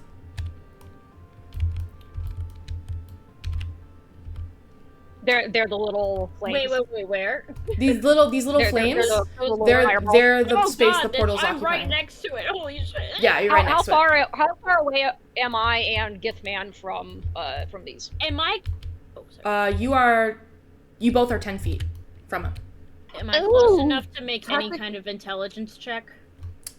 You're near, yeah, there's a candelabra there that's getting, like, slowly pushed into the fire as well. What are you trying to tell? Well, you could do that on your turn. But, Yeah. Anyway, Ayla is going to... Yeah, she's freaking out a little bit. This is not looking good for her.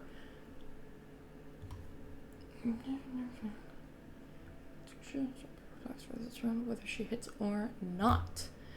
Okay. Yeah. She is going to skirt 5, 10, 15 right between the both of you, and as she runs past you, she tucks the like device under her arm and reaches up and has 2 daggers, and she's going to try and slice across your Achilles heel, Aurora, with one, and with the other one she stabs in towards Nev, and she's going to make 2 dagger attacks. Technical question. I know she's attacking me, but if she's attacking Nev... No, wait, no, this wouldn't... Okay, never mind. I was gonna ask if it triggers my Sentinel, but I don't think so. Well... Does it? Because she's hitting me, then she's simultaneously hitting Nev. She's hitting you. So I would say... Well, she's hitting... Well, no, she's hitting but she's hitting... Aurora, but then she's hitting Nev after. So that would trigger Sentinel after that. Yeah, you're right. I forgot about Sentinel. You are Do right. it. Okay, Do yeah. it. Well, Talk she's making 2 attacks, and there's a very intentional... she's very intentional behind these 2 attacks. There's a reason she's doing it.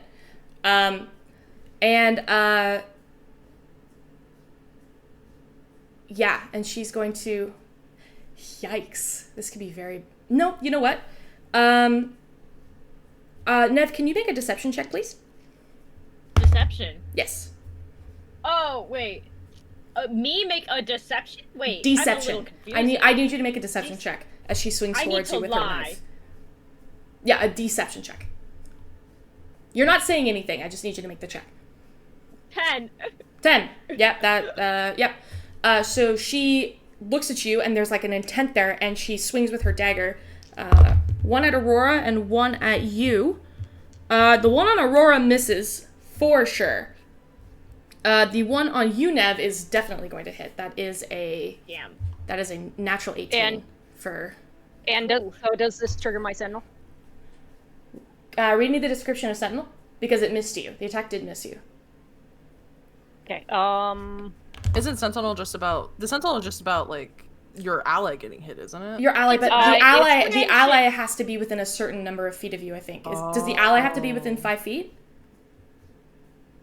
No. So here's what it reads. When you hit a creature with an opportunity attack, the creature's speed becomes 0 for the rest of the turn. Okay. Creatures provoke an opportunity attack from you, even if they take the disengage action. When a creature within 5 feet of you makes an attack against a target other than you, you can use your reaction to make a melee attack against the attacking creature. So this is going to be very And she's interesting. within 5 feet of you. This is going to be very interesting because Ayla has the mobile feat, which means she doesn't provoke opportunity attacks ever. So it's weird because we've got a Sentinel here that's meant to hit, but we have a mobile that means you never get hit. So I think this will come down to, this is really interesting actually, because I've never had this happen. Mobile is saying that you don't trigger opportunity attacks. When Sentinel- Ayla makes a melee attack against any creature, she does not provoke opportunity attacks from that creature for the rest of the turn, whether she hits or not. well, so- that's that creature. That's That's that creature. That's exactly it. But when you are using Sentinel, your reaction is an opportunity attack. That's what it technically is classified as. It's a reaction to make an opportunity attack because Sentinel gives an additional But I chance. can't But it's an additional chance to make an opportunity attack. That's what Sentinel is. It's using your reaction to make it. So Sentinel gives you an extra bonus to your opportunity attacks. So this will come down to your strength versus her dex to see what happens here. But regardless, I'm going to roll the damage for the daggers. This is interesting. I've never had a mobile go up against Sentinel like that. It's not going to be very... Fuck. God, D4s are not on my side today. That's a 1 + 4. Aurora, you take 5 points of slashing damage. And Nev is going... She missed on Aurora. Oh! She missed. Yeah, Aurora. So that'll be... Okay, so for the dagger on Nev, then that'll be 5, because I already rolled it. And that's fair. So, and then sneak attack is an additional 3d6. 4d6, sorry. Where is she hitting me? She's stabbing you. Where? She's stabbing you in the back. Or actually, this would be the shoulder. Oh yeah, I forgot. I'm short. Because if she was trying to hit Aurora in the ankle. Mm-hmm. She was stabbing, or going for Aurora's Achilles heel. That is 16 points of damage from the sneak attack there. Oh. As she slashes and stabs your 5. shoulder. Plus... No, period. I added the 5. She didn't roll as well on her sneak attack this time. Okay, give me 1 second. So 16 points of damage. 16 points of damage. And so I did look it up. yeah, Quick about the Sentinel. go for it. So, Sentinel stops people from escaping with disengage, not mobile. However, the Sentinel can still use the third effect, which allows them to make an attack against you as you attack someone else other than. Well, okay, sorry, you lost me. There was That something was, in the... yeah, hang on. Hold on. I'm gonna send this. They said this was weirdly typed.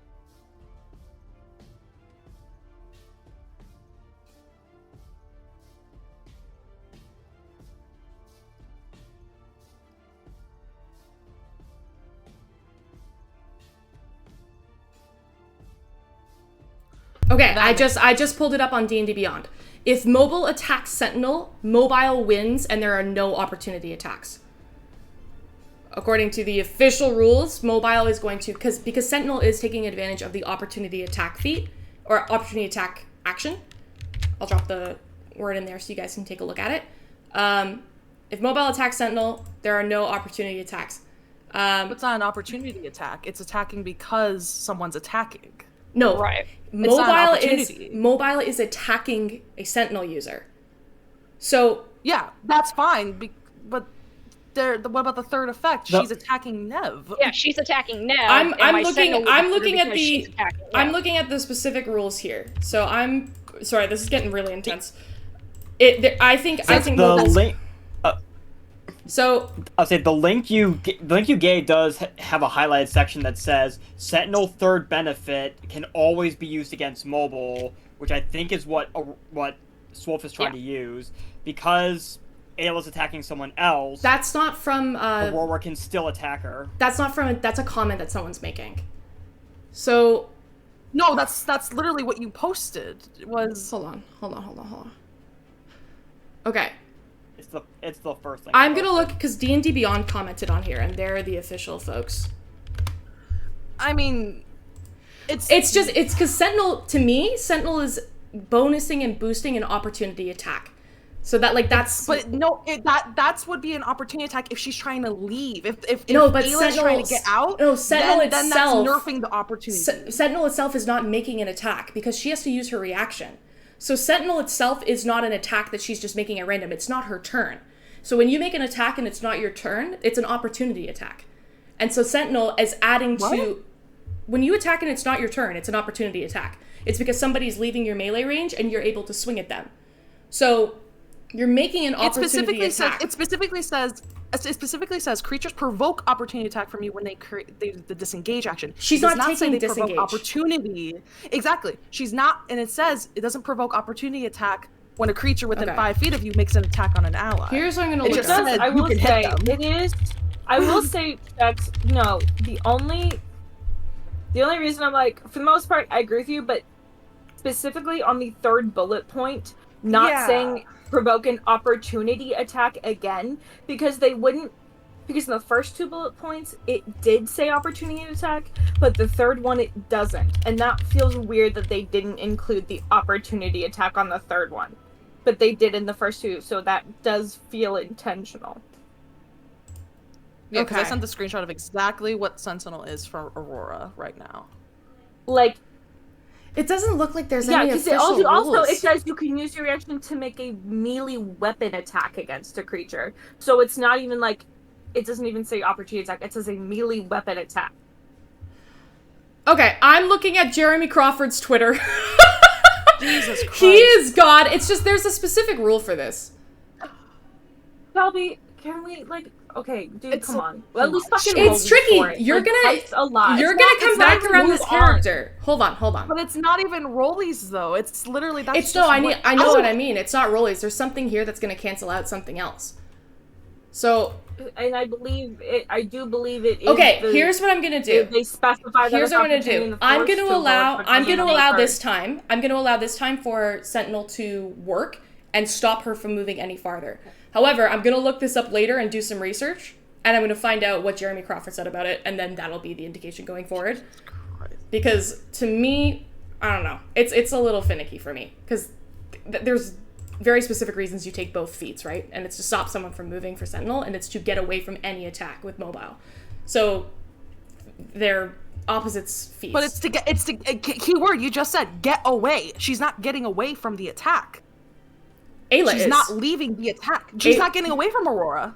She's not. She's attacking. She hasn't left Aurora's point of view. She's slashing. So mobile, what she's doing right now is she's making 2 attacks with intention Shelby, because as she's Shelby, running, sorry, she's slicing. Yes. So she yes. is moving while this No, is happening. listen to me. Listen, I understand, but the third bullet point also doesn't indicate that she then couldn't continue to move. What? It's just that. What Like if the we go to third bullet break? point. What are we gonna? No, I'm gonna allow it. It's I'm gonna the allow whole- it this time because this is gonna. I'm actually gonna have to look into It's this not. because I'm now curious. You guys have now created a dilemma I've never thought of. Fighting. No, it's not a fight. I'm genuinely wondering because this is insane. I've never had this used like this before.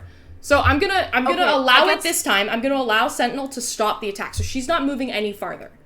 So you slice her. She's attempting to now run away. You've stopped her in her tracks, and she's turning and facing you now. So you have 2 enemies like parallel to you, Aurora, and she can't move any farther. She's stuck there, which means that Nev is also right next to her. So that's the end because you Sentinel her, you stop her in her tracks. She's not moving, so she's stuck there, and I believe she has a bonus. Oh no, she's your bonus action, and she can't move any farther because you Sentineled her. So that's the end of the turn. The next So person. 22 to hit. Oh, yes. Go ahead and hit. 22 to hit. 22 to hit. Yeah, I thought we settled that you hit. Because if you had missed, she would keep Okay. running. I think you already told me 22. Yeah. Yeah. Okay, go ahead and roll your damage. 9 points of slashing damage, Okay. and I'm gonna use another psionic die. Okay, go ahead. That is 7 points of force damage. 7 points of force damage. So what's the total on that?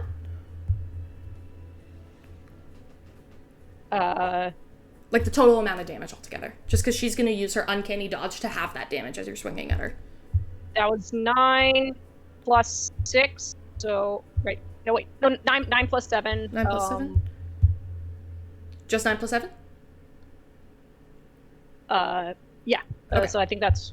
So it's 8. 8 points of damage. Because she's going to use her reaction to uncanny dodge. And you now stopped her in her tracks. She's got the device tucked under one arm. She's not holding on to it. You see now that actually as you're looking at her, there's actually a leather strap that's wrapping the device from her shoulder, fully around her shoulder. It's like it's like a college kid and their camera, essentially. It's like wrapped around the shoulder and then it's hanging here, so she can hold it in one hand. So even if you realize now, even if Nev had shot it out of her hand, it would have just dangled there, and she wouldn't have been able to hold on to it or scramble to grab it. But it is still there, and she's got 2 daggers out now, and she's looking, and there's like a nervousness there, but there's also, it seems to not be directed towards you, which is concerning, because there's a lot going on. And it is Viz's turn. How's she looking, by the way? She's looking okay. She hasn't taken too much damage yet. Let's see. Viz, you're up on the roof. I'm too scared to get... Yeah, I'm too scared to go down. Shit. I don't know. I'm gonna... How far are these motherfuckers from me? How far are these? Why is there a bird there? I don't know. It was over by looking at a candelabra, so I just moved them by me. So, let's see. This is like 12, so that's 60 feet, right? Yes, 60 feet. Okay, I'm gonna throw a boomerang at it. You're gonna throw a boomerang at it. Go ahead, roll to hit. I'm gonna throw a boomerang at it. With an 18 plus 6. 18 plus 6, yeah, that hits. Okay, here we go. It's 5 damage. 5 points of damage. It does damage. You see the boomerang kind of collide between the mandibles, and it kind of... Does the boomerang come back to you, or do you just throw it? It should come back to me. Okay, so you swing the boomerang, it collides, and then it spins back into your hands, and you see that there's like... It's like kind of disoriented for a moment, looking around to see who hit it. Would you like to use your bonus action? Would you like to move? Since Red didn't use the Bardic Inspiration, I can't do Bardic Inspiration again, right? Or oh no, rid of it you can stack it, so you can use Bardic Inspiration again, and Rhett will still have it. Oh, okay. Can I see? Who's pretty fucked up out of Mirabelle, Cecilia, Coraline, Rhett, and Sketch? Who's looking the most fucked up? Yeah, like who would need Bardic Inspiration the most? I mean, Mirabelle did take lose almost half of her health from that fall. That is true. Is Viz within range of Mirabelle, though? What's the range on Healing Word? It is 60 feet. Damn, I'm not. Alright, Yeah, it's 75 feet, unfortunately. You can move closer. You can move closer to Mirabelle if you want. Aren't I on the edge? No. You landed just slightly away from the edge. Oh yeah, you're on the edge. You're on the edge. Yeah, I'm gonna chill on this edge for a bit. Get 1, 2. Okay, so out of Coraline, Sketch, and Rhett. How's Rhett doing? How's Rhett I taking am damage? good. I haven't taken anything. How's Sketch doing? The only people who have taken damage are Mirabelle, Brett just witnessed a lot. Coraline, Aurora, and Sketch are the only people who have taken damage. I've also taken damage. Oh, Nev's taken damage. Who's worse out of Coraline and Sketch? Who looks like... I think worse would also indicate who's like in a really weird situation with another character, I'd say. It's up to I feel like Aurora and Mirabelle are the most in danger. Do you need to have line of sight to use Healing Word? Because right now you can't see with- anybody below you. You can only see With out. Bardic Inspiration. No, healing word, healing word. bonus action. Healing word. Yeah, that's what you want to use, right? Healing I word? think he's trying to give No. Oh, he's trying to give Bardic Inspiration. instead. Yeah, is that... Yeah. I think... Does it say under Bardic Inspiration you have to see them? A creature other than you within 60 feet that can hear you. Then you're good. Oh, that can hear me. Yeah, it's Bard magic. Oh, okay. Aurora. Aurora. Aurora, you hear the sound of what, Viz? He's gonna go kick some ass, and then he's gonna get cut off by his own thing. And you feel this rejuvenation kind of like rush into you for a moment. Like a boxer right before they take a swing. And remind me again what inspiration does, because it's been a hot minute. You can add a d6 to an attack roll or an ability check. For Or saving 10 throw. minutes. Or a saving throw. Cool. Alright. Is that your turn, Biz? Yeah, that's it. Okay. Those two creatures are going to climb down and land here. And I need... Oh, I'm going to have Sketch be one of them. And... Yikes. Yeah. No, that makes the most sense. They're defending the Paladin. So not Sketch. Nev and Aurora need to make wisdom saving throws.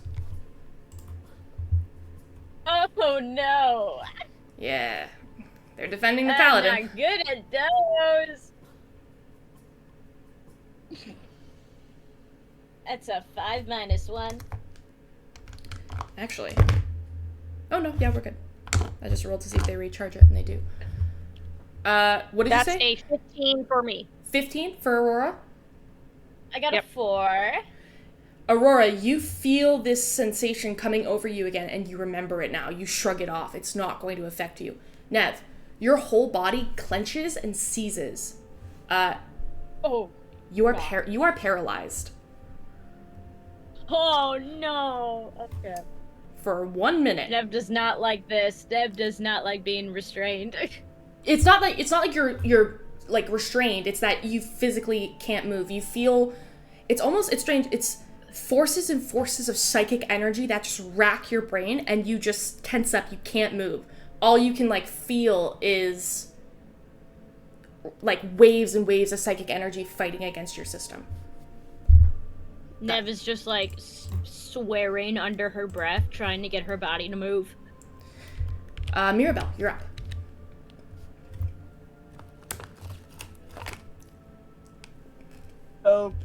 Okay.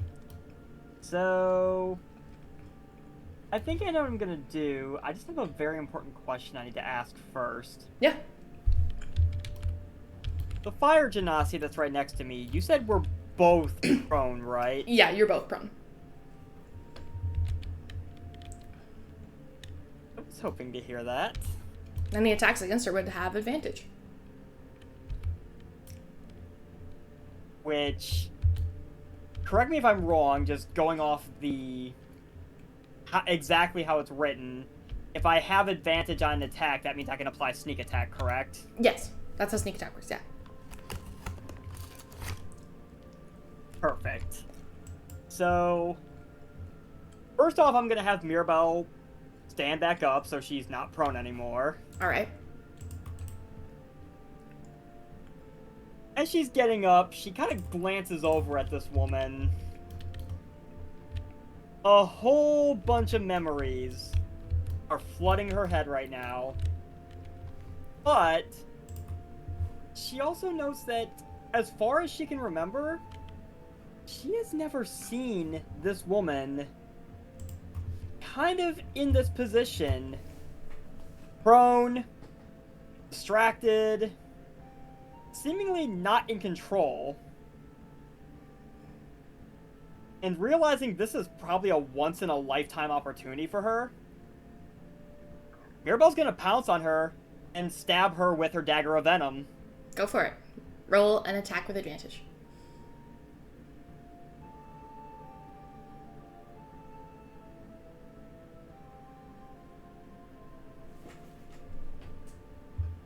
.23 to hit. That definitely hits.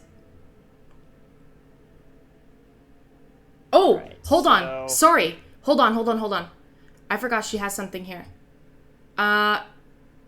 You are just going to make a straight roll. Your attack is not with advantage. It is with a straight roll.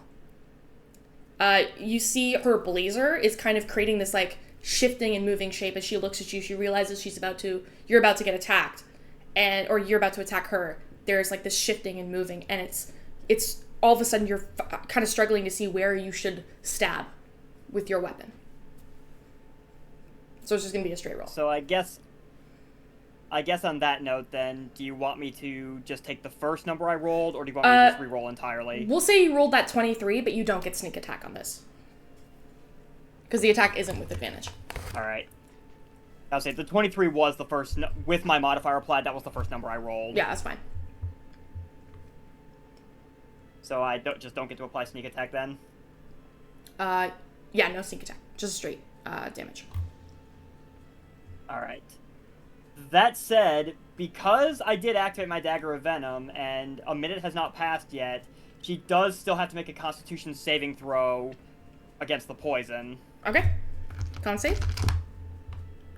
DC 15. DC 15. She rolled a 14, so she fails. So she's poisoned? Nice.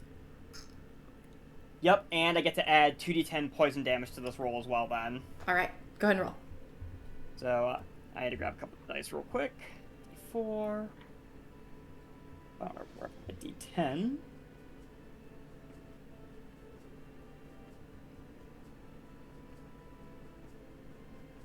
There you are. Alright.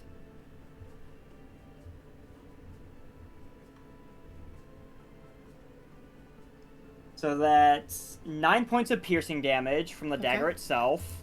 Alright.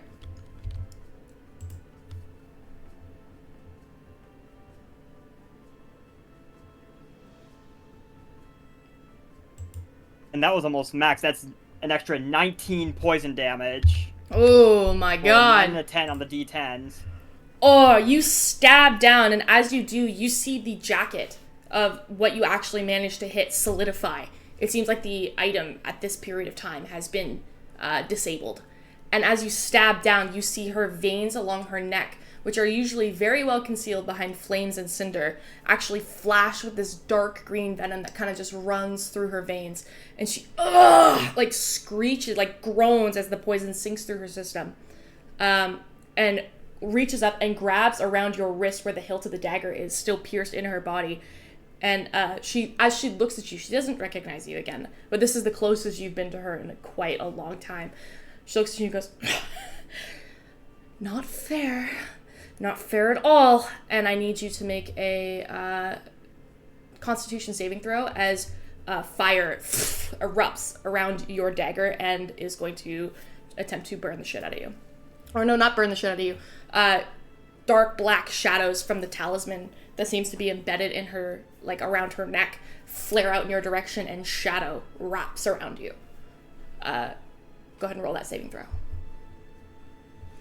I was about to say, because if this was fire, as a tiefling, Mirabelle would have resistance to that. It's not fire. It usually is fire because this is Hellish Rebuke, but it's a different kind of Hellish Rebuke. Noted. You said con saving throw, right? Yeah, it's a con saving throw.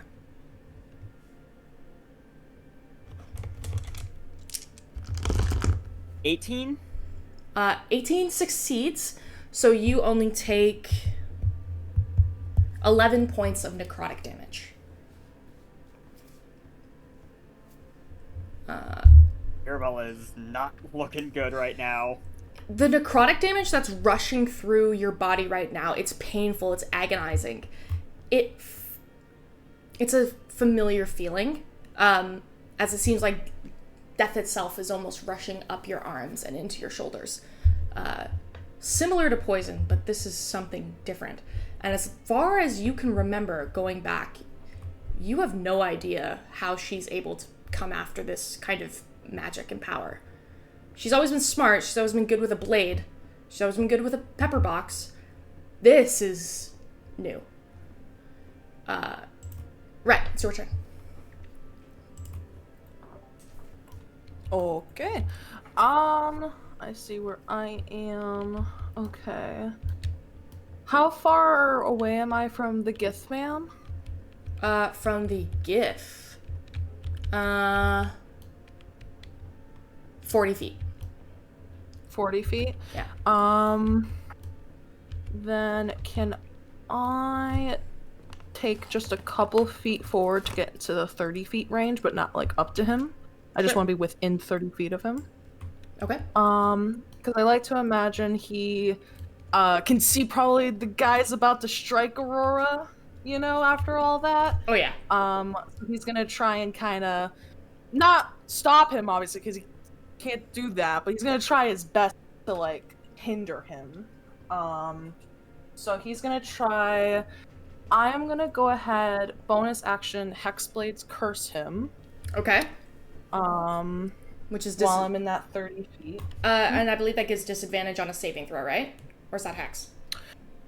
No, that's Hex. Sorry. I'm Okay. just doing my Hexblade stuff, so that just means I'm gonna get better damage from him. Like, from hitting him.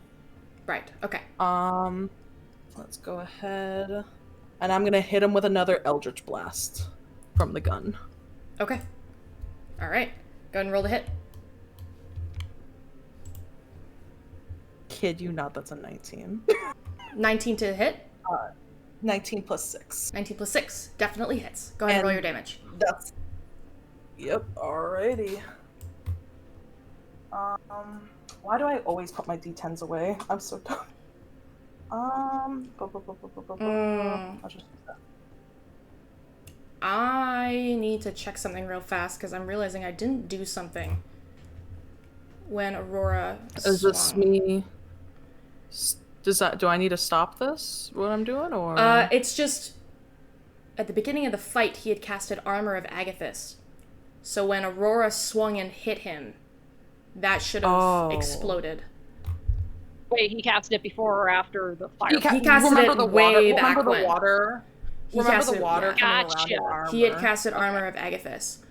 Well, I don't want to be the reason that triggers. Well- Don't put me in that situation. Well, I'm just gonna say because it would have exploded. And he, Aurora, I'm gonna just have you take the damage now. We'll have it be like it exploded while you swung at Ayla. He casted at second level. Do I make a save? No, or there's it no hits? save. It just happens. There's no save, okay. He casted at second level, so that's 10 points of cold damage. Yeah, guys, I'm not looking good. What was the damage on that, Rat? Well, because it's a 19 with the Hexblade's curse, so it's double. Yeah. That is, and then a +2 because it adds +2 to the damage roll, then plus something, plus a 4. That is 23 points of force damage. 23 points of force damage. You shoot the gun and it makes direct contact with his neck. You can see like muscles and tendons rupture from the side as he kind of screams.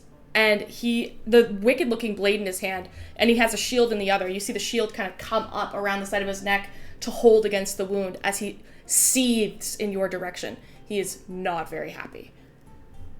And he is still up. Red's gonna make a come here motion, just like try and get him away from Aurora. Alright. Just like distract. And then he'll back up back up to where he kind of was before, though. Okay. Like, Back and I up. think, yeah, back up. And that's gonna be it for now. Okay. It is the paladin's turn. I wish this was Baldur's Gate where I could throw a potion at you on the head. You If see, only. he has the shield in his hand and he has the sword at his side. And as he's holding it there, there is this moment where he's just fuming and so angry. And he turns and looks at you and goes, "Skva, you don't remember me at all, do you?" And as he speaks, there is a blue light that radiates around his hand. And you see the wound on his neck and the wound that you had caused close. Shit, because he's a paladin, yeah. As the wound closes. I tried, Aurora. As the wound closes, that's his action. As the wound closes, he kind of stares at you and is just almost like waiting for you to reply. And as he does, he's glaring with an intent in his eyes. You see his irises are like a faint yellowish color, but as you look at him, they flash and they seem to glow for a minute, a bright purple. You need to make a wisdom saving throw. Oh, great. You still have bless, I think, right? No, I got, Or bardic. You have also Bardic Inspiration. I thought. Wait, don't those do those overlap or no? Because I have both. No, I don't have bless. Oh. Yeah, you didn't have blessed. I've got just the Bardic Inspiration. Yeah, I was like going back. I'm like, I don't remember who I blessed, so I'm gonna let y'all keep that as your. Who had bless them? Yeah, I didn't get blessed. Muddled. 17. 17. You do succeed as you feel the gaze trying to reach into your soul and like hold you in place, and it is not successful. That is his turn as he stares at you. Actually, no, he's going to say something else.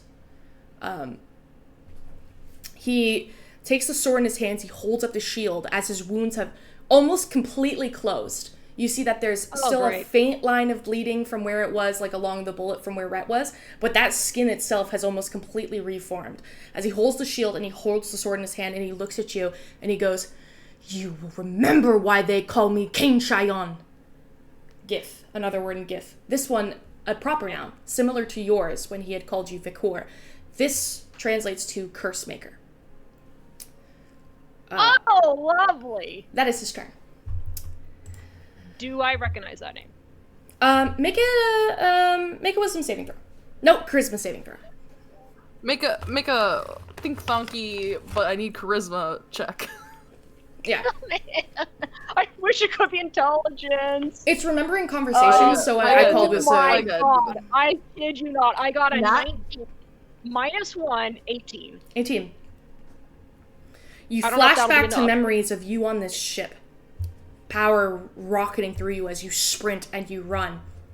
And you hear something like a voice in behind you that's saying, "Stop her! Don't let her escape!"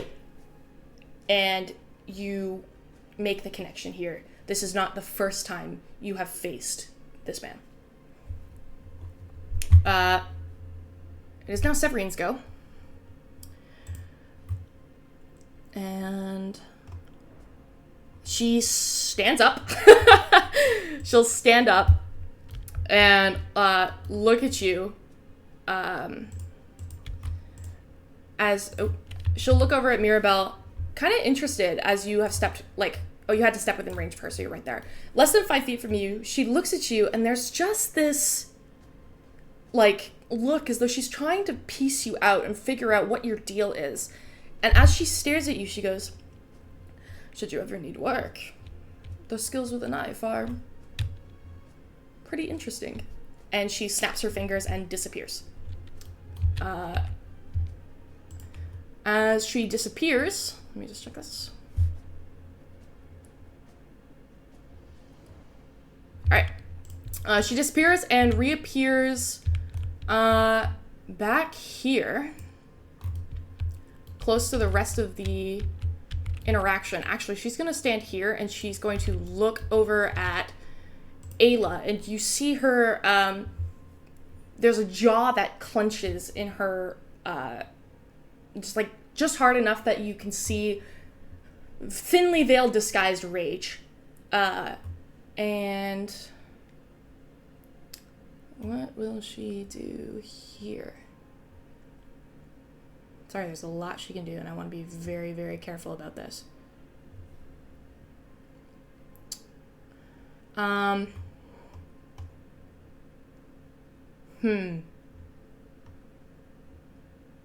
She is going to walk over to Ayla. She's going to reach down and grab the device, and she's going to yank it out of her hands. You see Ayla go, "Ma'am, ma'am!" And she goes, "I can do it myself if you won't." and she is going to try and fiddle with the device. Uh-oh. Holy shit. This should be interesting because That's either a base of nat 1 or natural 20. Ready, That's either a base of nat 1 or nat 20. She has disadvantage because Oh god. she does not know how to Because she's use poisoned. this, and she's poisoned. Oh. She does not know how to use this device. She's also poisoned. She also yanked it out of the hands of the person who knows what they're doing, and you guys feel the hum around you as the portals are already getting bigger and bigger and bigger, and almost impossible to contain. And I rolled 2 natural ones. Oh my god. God. It was We're gonna destiny. fucking die. You guys watch as these portals, she holds them in her hands. You hear Ayla rushing up going, "Ma'am, stop! They're not control. You can't control them!" She goes, "I can!" And she holds it in her hands. The soldier next to you, Aurora, goes, "What are you doing?" And she goes, "I can fix it!" And as she's doing, the portals are getting bigger and bigger and bigger. Nev, your body gets engulfed by a portal. You are gone.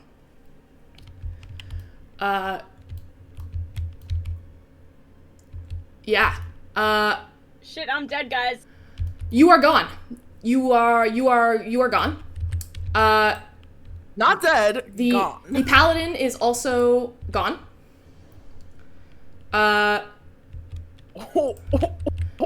Aurora is also gone. And I need to make Ayla is gone. She disappears. The portal's so big it's now swallowing you all whole. You see that it's swirling with like almost like this translucent milky color and texture, like a Milky Way that is swallowing everything in its vicinity, and it's getting bigger and bigger and expanding out like a bubble.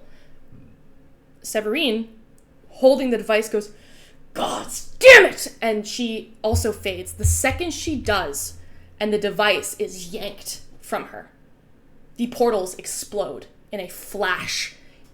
There's no sound. It's like you're in a silent room where there's only the sound of the blood pumping through your own ears as everything around you all is engulfed in white. For all intents and purposes, the combat is over.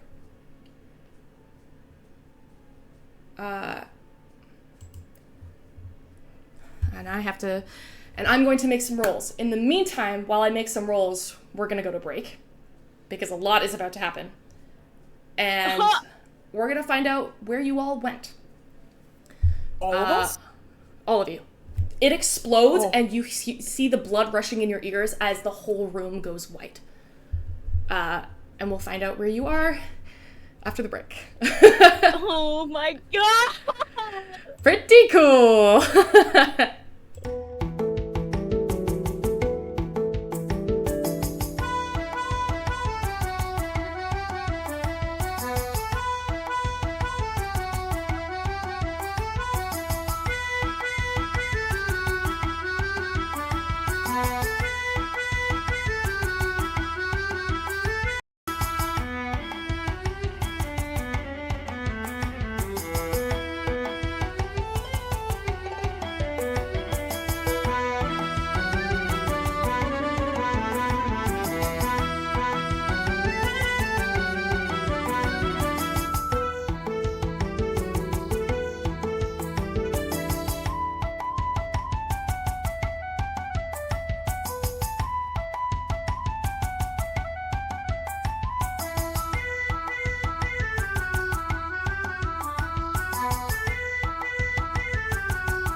Now we're on.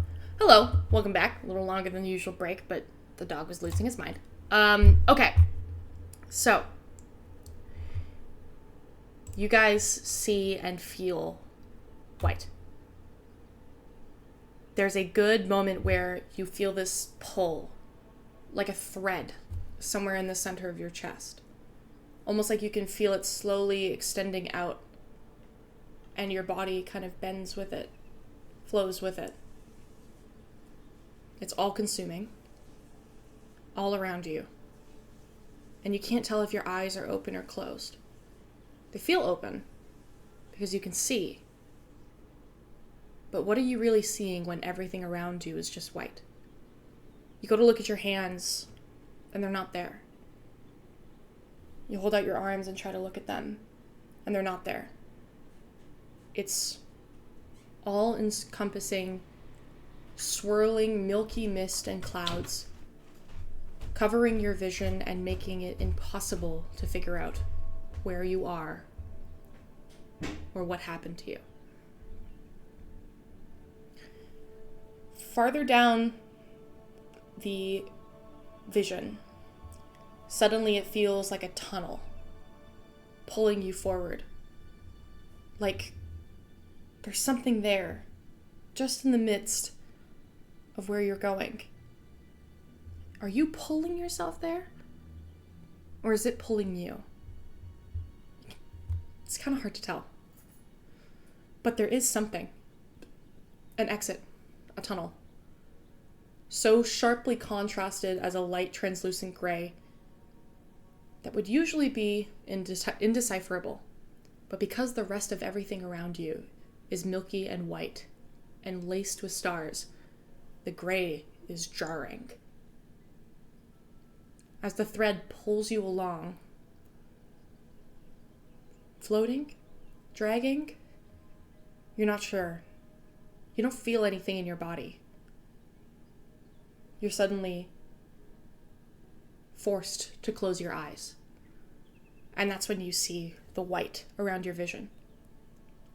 It's bright, jarringly bright, and your body can't physically handle the sudden jerk.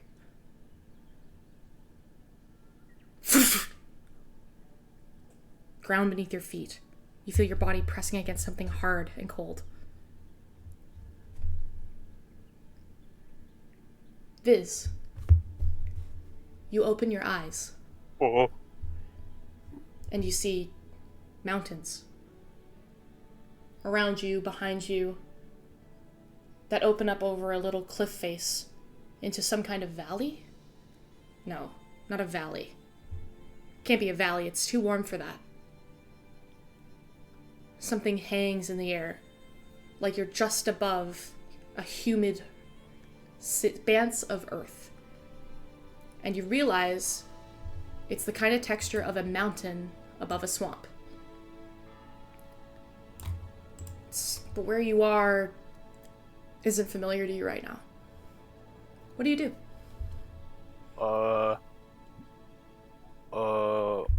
I look for anyone I know. Make a perception check. Ooh.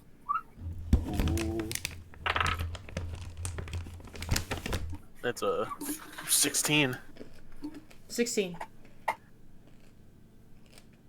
30 feet away from you, lying down on her back, with her arms just gently laced across her shoulder and torso, eyes closed, you see the red skin and the tusked teeth of Cecilia.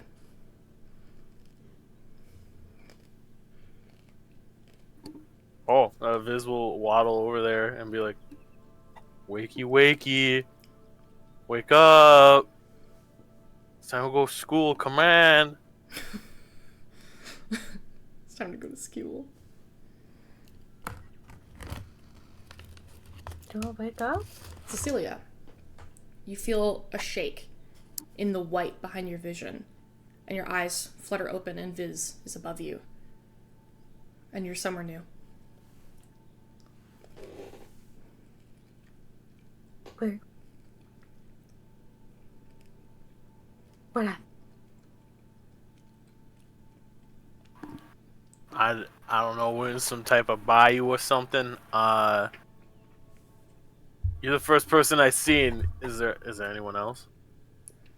30 feet from Cecilia, kind of like leaning up against a cliff edge, you see Mirabelle lying on their stomach.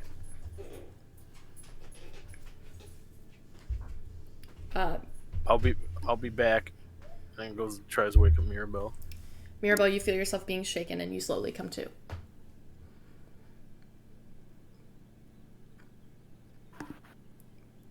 She slowly opens her eyes, just mutters something.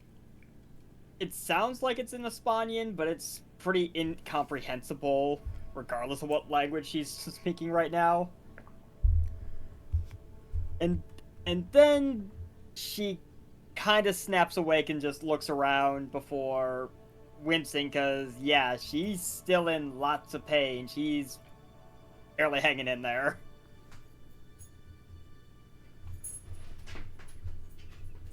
I'll be back. Hopefully Coraline's here to get you up. We're in the bayou. We're in the bayou. All right, I'll be back. And then he goes tries to find the Here to next get you person. up? I'm sorry, who's here to get her up? A Coraline, I'm hoping. Oh, okay. Sorry. Viz I thought is you too were calling scared to me use his help. Coraline. I thought you were calling me Coraline. Don't worry, Coraline, the red-skinned hobgoblin Coraline. You, Viz, you begin to step up and you're starting to move around a little bit more now. You begin to like move back towards Cecilia, and down on the side you can see there's like a little cliff edge, and then there's like a platform that hangs about like 5-10 feet below it, and leaning against the cliff, like they're back up and they have like one leg hanging out in front of them, and their sword is limp in their hand, you see, or their glaive is limp in their hand, you see Aurora. Is gonna waddle on down there. He's gonna be like, it's time for school, time to wake up. If Aurora doesn't wake up, he goes, stars. Do I wake up? You do. You open your eyes and you see Viz, and you're somewhere in the You mean my mountains. eye? Your my eye. one eye. Sorry, yes, your eye. Aurora,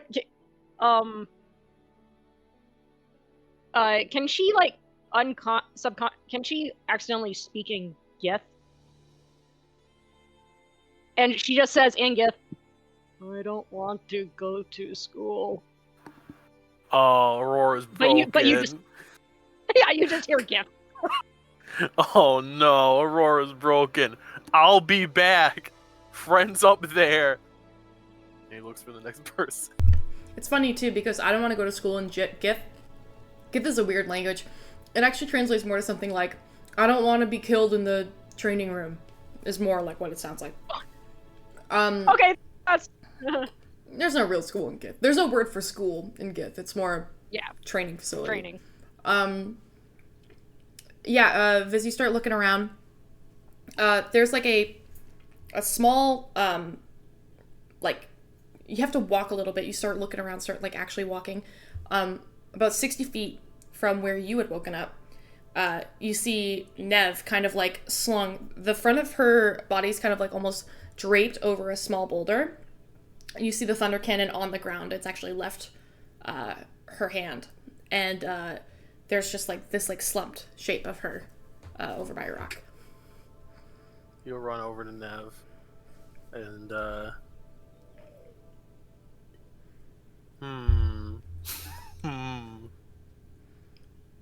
Okay. Call back to when we woke up that one day. He's gonna blow his trumpet really close to Nev's ear. Oh god. Nev reaches a hand out and fucking smacks him.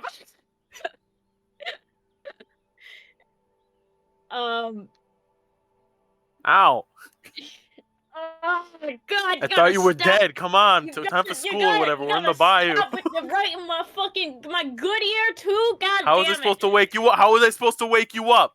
I don't know. Just Everyone- say, hey, get up for school or something. Even though I don't go to school. I never Oh. fucking. Where's everyone? Everyone's up got there. We're in a bayou. I'm finding everybody. I'll be back. Oh, Aurora's broken. I don't know. What do you mean broken? I don't know. She's saying stuff like the guy. So then, okay, different language. Yeah. I think she got factory reset. God damn it! So I'll paperclip fix behind the her. ear. Aurora, as you're kind of coming to, you kind of like open your eyes, and because you're leaning more towards the edge of the cliff, you actually look down, and you can see where Rhett is. Rhett's lying. It seems like whatever happened to you guys, it, like, placed you. Like if there was something physical blocking your path, that's where it laid your body. But for some of you, there's like a height difference, almost as if it spat you out at different like heights or vantage points. Rhett's about 30 feet below how far you. am I? Okay, I'm just gonna starlight step down to Rhett. You start. It's like the second Aurora sees Rhett, I don't know how Rhett's laying. She's just like, starlight step, Rhett. She starts shaking him. Do I wake up? Yeah, you feel something shaking you in the flash of white behind your eyes, and you blink, and your eyes open, and they adjust to the light. Yeah, he's like adjusting. He's just like. The second Aurora What? sees him open his eyes, she just pulls him into a hug. Oh. Just like full on, like maybe like a couple, like you get a little adjustment in the spine. Yeah, a little adjustment in the spine. I'm like, oh, that's one way to wake up. And as he's like, because he's like, probably his head's like on her shoulder, and he's like looking around at this, like everywhere around him. He's just like, what the fuck?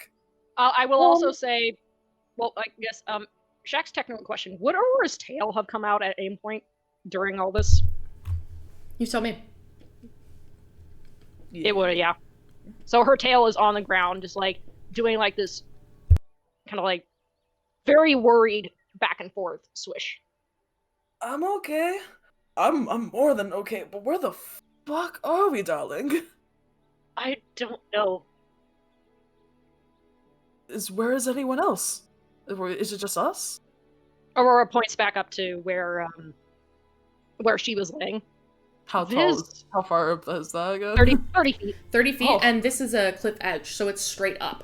You kind of peer around and you can see that based on where you were all standing and lying and when you were shunted out, you can walk and get to each other, but you're in like the slope of a mountain. So there's like cliff edges and small sides where you have to kind of climb. Had you all woken up on your own, it probably would have taken you all some period of time to find each other. Or at least get to where you all are, because you're now, it's 30 feet up, so you're gonna have to like walk around the edge to kind of like pull yourselves back to where you can all be close to each other. After Nev, gathers up her thunder cannon, she's going to fly horizontal off the edge, just kind of like, and try to get a good look at the entire scene that unfolded, like trying to see like all of us and to see if there's anyone we're missing. Okay. You take off and you kind of fly up a little bit. As you do, you can see that the cliff edges kind of go down and slowly descend. It's cool up here, but there's this strange humidity. It looks like mountains, and there's gravel and roads where you can kind of pass through, but as you kind of fly up, there is that extra added sense of humidity that's unusual for mountains. You kind of pick up a little bit of speed, and you look out, and you can see that the mountain cliffs slowly roll and descend, jagged parts in certain places, but there is a strange way down. It would take probably some time.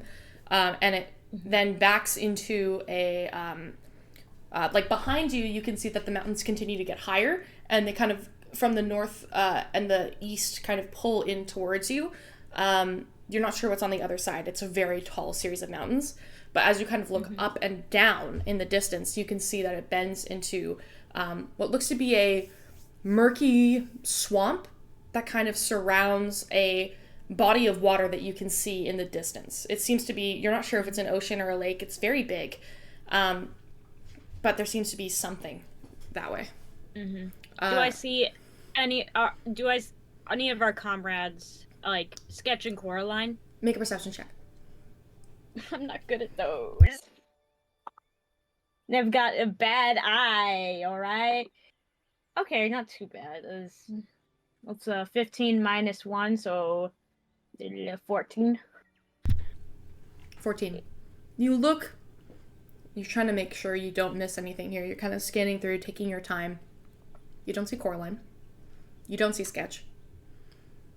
On the flip side, luckily, you don't see any enemies either. Okay, Those that's big good. monsters aren't there. You don't see Severine. You don't see Ayla. And you don't see the man in the armor.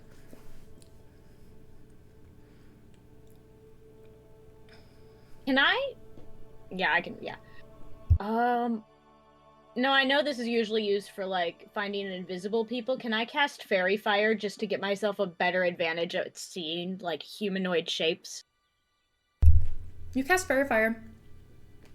And I believe it's like a radius. You're kind of high up. So you take your time. Yeah. How many, can you move it? Or do you have to recast it in certain areas? Because it's not a very big radius. It says each object in a 20-foot cube within range is outlined in blue and green. Any creature within that area's cast is also outlined. If it fails a dexterity saving throw, it doesn't say anything about if I can move it or not. Yeah, I think it casts It'd be it over funny an that I area just and like lights I'm up just an like area. scanning. Yeah, that's what I'm thinking. You don't have to use multiple spell slots to do that, but you get the sense that you kind of cast it in the immediate vicinity. You don't see anything within 20 feet, like anywhere near like soft clipped edges. And as you look out, these mountains descend, like the mountains themselves descend for, based on the fact that you're up and you're looking at it down and there's still mountain to go, miles down to the base of this mountain, and then that swamp is huge. It could just go on forever. So there's just open space around you. You have no idea. So I don't see any additional people other than who we've just talked about in this moment. Yeah, you just see the 6 of you. Shex, if you take away my wife, oh god. When'd you put a ring on that? Never. Anyway. Severely God. disappointed. Damn. That came out my nose. Sorry. Second time Shex has killed my character's love interest. It's cool.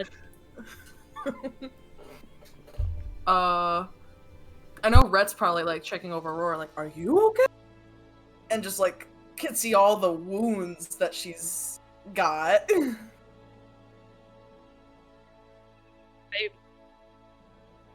Aurora kind of sits back on her heels.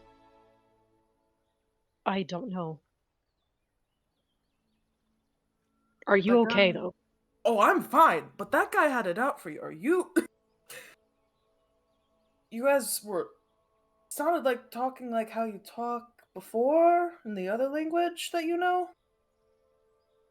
He called me something. Agent Vakur. Did I ever? I didn't use that name when I first met you, did I? You were no. I don't remember Toast ever saying it either. I just only remember the name Aurora. But he called himself the Curse Bringer. Oh, that's fun. Yes, and apparently Curse Maker is what he called himself. Curse Maker. thank One you. word, Curse like Maker. it, like a proper noun, like linked together. There's no space between curse and maker. It's like almost one word. Okay. He called himself the Curse Maker.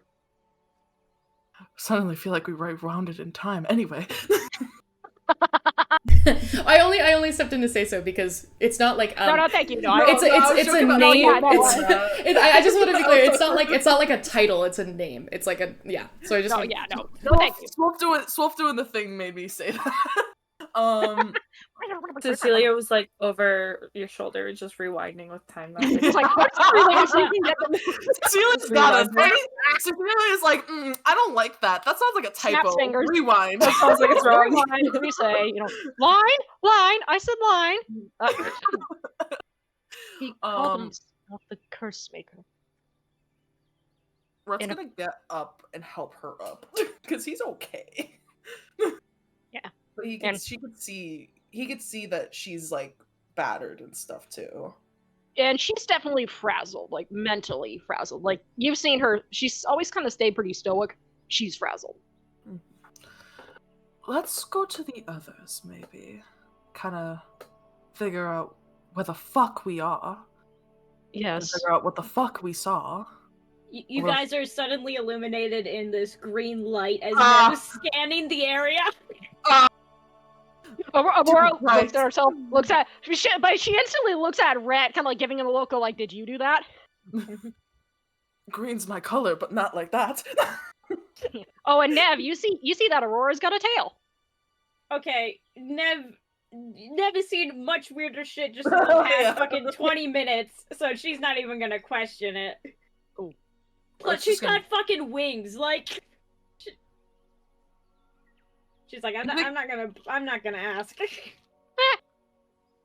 And you said that there's a way up the mountain that we can get to the others from where we are? It's like one or- of those craggly like cliff edges. Like if you commit yourself to it and like find lower slopes, like you guys are built strong enough to pull yourselves up and kind of find a way up. Based on your surroundings alone, any semblance of pathway or any semblance of like road is non-existent. Any comfortable like leveled out ground that you find is purely just from the elements. It's disconcerting that you actually don't see a road anywhere around you.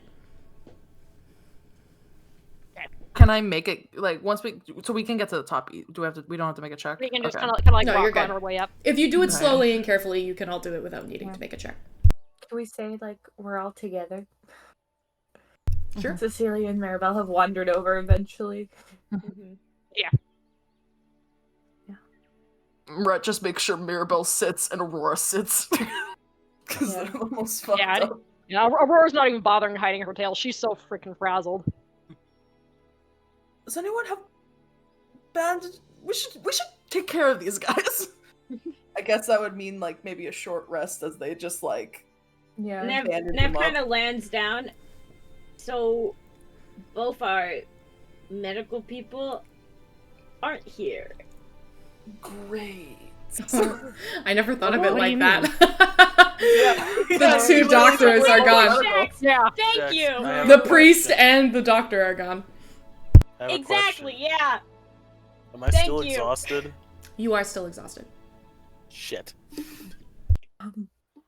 That's right. Can Oh, I if we're forgot. gonna take a short rest, which sounds good to me. Cecilia is going to figure out and calculate, because they took a long rest at the campsite, and we did see outside. So she has keen mind. I want to figure out if the time that we left from where we were, I can figure out the position of the sun where we are now. In terms of a timeline?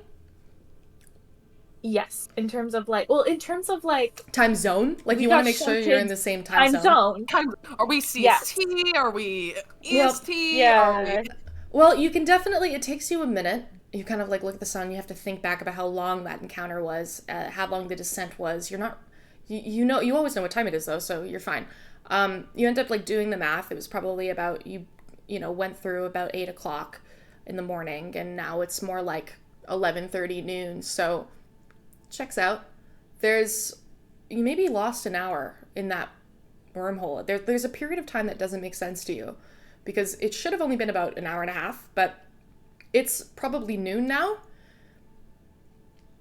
And you're not entirely sure. You know that if you were in somewhere like Ayabesh, the time zone would be much different. It would be almost nightfall. If you were in Arcos, it would probably be midday. So you get the sense that you're probably still in Gildmoor. And our surroundings, can I think if I would have read anything about a swamp surrounded by cliffs and mountains? Go ahead and make a You can make either a history check or a survival check. Oh, it's gonna be history. Oh, it's never gonna be survival. Oh. Oh, that's not a good roll. I'm gonna use Chronal Shift. Okay, it's better. 22. 22. This is where things start to get a little weird, because you do recall that on Gildmoor, it's a very like oval shaped continent. It's you remember your history back of how there are stories in Age of Old about how the continents divided themselves, and Ayabesh and Gildmoor themselves were two pieces of a larger continent that split and kept their round shape, forced by gods and demons alike to move. That means that, luckily, when you figure out what continent you're on, it's pretty easy to tell, based on the environment, what section of the continent you could be on. What gets tricky is there is a bog, and a wide series of bogs in Gildmoor, and especially ones that are connected to mountains. It would be along the east side of Gildmoor, that stretches across the Sahid Sea. It could be, you could be as far north as Wylan, somewhere in the Fenderwen Bog, which is about a week's travel to Freyford. But you could also be in Ospedon. And if you're in Ospedon, you're probably somewhere near the Caller Highlands. And you could be in the Boonwild Bog as well. Somewhere between there. Okay, so it could be near Freyford, in the what bog? You could be in Freyford, near Freyford in the... Sorry, give me a second. You could be either in... You could either be in the Fenderwen Bog and the Wales Crest Peaks, or you could be in the Caller Highlands and the Boonwild Bog. You also know that there is... How do I spell any of this? It doesn't. I can send it to you. I have the map. So we're either in Ospedon, Okay. or we're in Republic of Wyland, We're in Florida. we're Okay. in Florida. Nev, do you share that there's a lake near you? What? Do you share that there's a lake, that you've seen a lake in the distance? Do you share that with the group? Yeah, I share it with the group. Okay. That opens up a third option, Cecilia, as well. You could also be in, still in Ospedon, but you could be closer in the Caller Highlands to Mount Altario, which is a volcano. There is a very small series of bog that stretches out before you get to the Dianthon Desert, which means that lake could also be the Blackwater, which flows into Umberval. But it's a big lake, so it's kind of hard to tell where you are right now. I see where it is. Okay. I will sail that out loud as I'm thinking it. Exactly how you said it.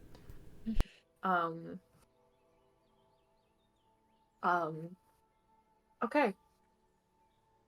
We're on the east side of the continent. So, I don't think I've ever been this far from a city before. Oh no. Are you okay? No, I don't like this. Cecilia's been like prestidigitationing like herself from all the like gross smug and humidity. Just like almost consistently. And just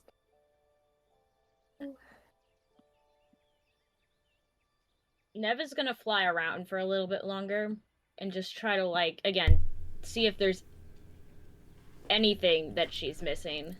Sure. Even though her perception is shit. You can make a perception or a survival check if you'd like. Okay, my survival is, like, a tiny bit better. Are you, like, scouting ahead just to kind of see if you can get more of a shape Yeah. of the place for you? Okay. I'm scouting ahead and also, again, checking for if there's anyone else around here. Let's see. Okay, 15. I'm rolling great, guys. 15. You spread out a little bit. You kind of are like, I'll be back, and you kind of fly off. You guys can see Nev in the distance as she goes. How far do you go? How far can I go? You can go as far as you want to scout ahead. You go half a mile. You go I go 500 about feet. I go about a mile. Okay, so Nev's like, I'll be back, and flies off. You guys can see, because you're up on a mountain, you can see her kind of flying off, and you can see that little speck in the distance. You just and see a move. you see a purple speck. You can watch it kind of move back and forth. When you get to a mile, you're far enough away that it's actually hard to pick up any color. It just looks like a black spot. As like the sun's kind of moving over. It's getting closer to midday, so it's kind of like in your face as you try and follow Nev's line of sight. You fly around and you do eventually see something interesting, which is as the mountains begin to break and split off, you kind of get to a point where it clears itself on the east side and like northeastern kind of direction, and you turn and you start to look and you realize that there's another massive body of water that you can't see beyond. It looks like a huge body of water that kind of coasts down the where the mountain is and stretches out, and then you can see as you kind of move a little farther that the bog actually ends along the side of this body of water. You look at it with a 15. It's hard to tell what kind of body of water this is. You don't see any ships or boats to determine if it could be like lake or ocean sized, and it's hard to get a sense of like if there's waves or if there's any kind of ripple coming from it, just because it's clear water. So, but like beyond, it's just more water. Yeah, there's water to your east, and there's like a water ahead of you and to the west, and then so the bog kind of moves out, and there's water that kind of stretches out on either side. Water to the east, water to the west. You know that there's definitely water, like, that comes along the inside of the mountain. You know that that's probably a lake, because it gets close to the mountains, like, really close, and it kind of... It looks calm enough and that it probably is fresh water rather than salt water. The other one, you're not sure.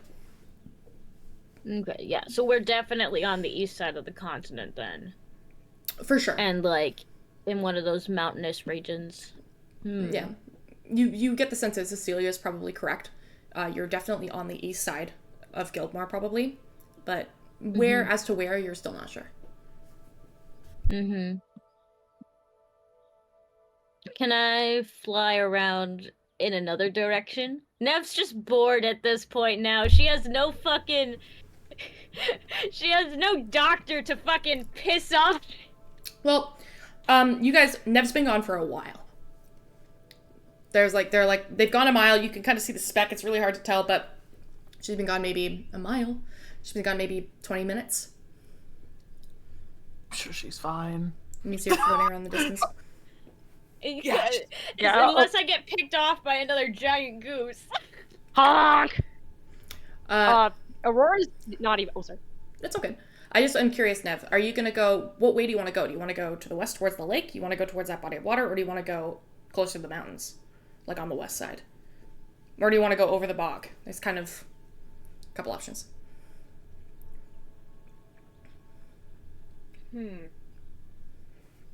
I'll go over the bog.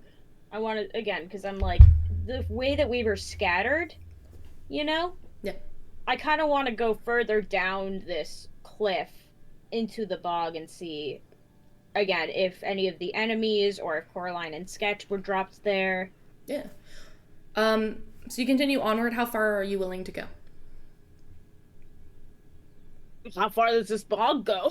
Well, the cliffs descend for a long distance. You can only see the bog because it's kind of like you're seeing an oasis in the distance. It's like you can see the bog because the mountains go down and you have a high vantage point. Like, actually seeing distance is... Like, you're pretty smart, so you're like, it's probably... The mountains to the bog is probably about at least 25 miles. Holy shit. The only thing I can think of is, like, when you're on the top of the CN Tower, and you can technically I'll go. see Mississauga, but it's far. You said 25 miles? Minimum. I'll go halfway. Okay. I'll go halfway. That's gonna take you some time, because you're on foot. That would probably take you the better I'm not part. on foot. Well, you're flying. Your flying speed's the same as your walking speed. I know. So it's probably going to take you, to go all the way out there and then go all the way back, it'll probably take you about 4 hours. Never mind.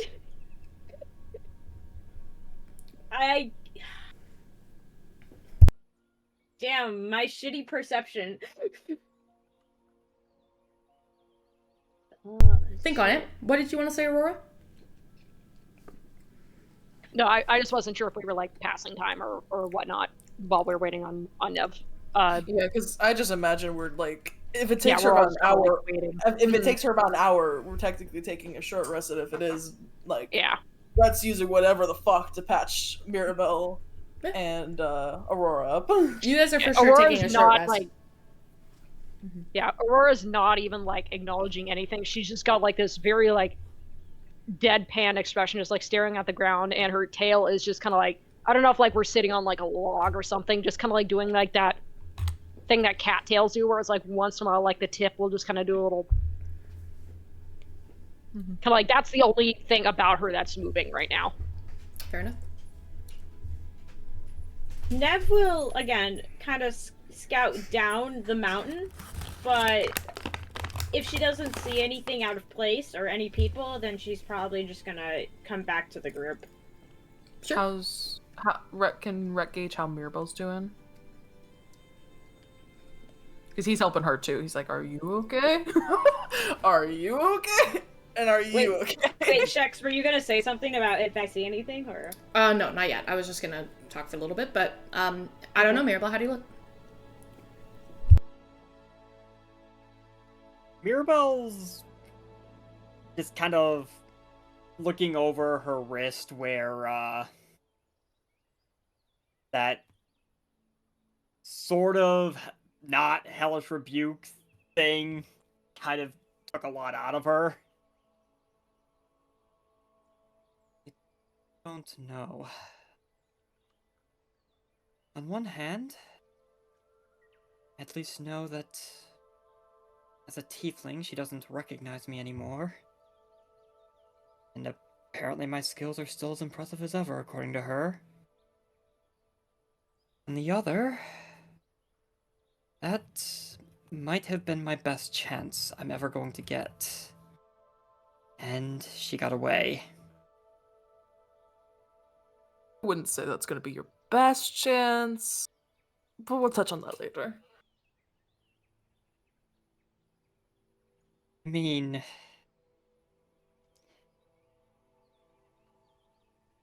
you're probably right. Very It's- disadvantage, so... Wait, was that the... Oh, that was! As the realization hits. Yes, that was Severine Allery, Queenpin of the Allery Syndicate, and my former boss.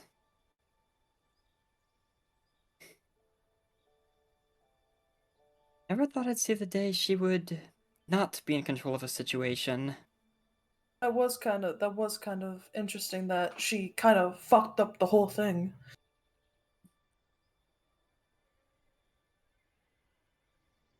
I think that might be the first time she's actually amused me doing something.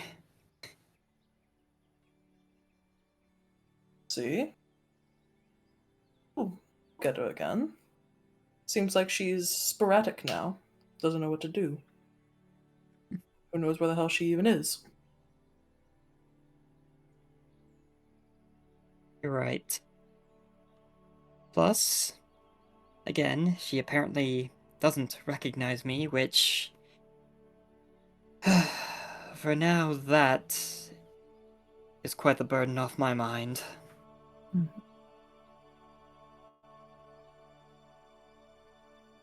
How are you doing, by the way? She did kind of send you all careening down a catwalk.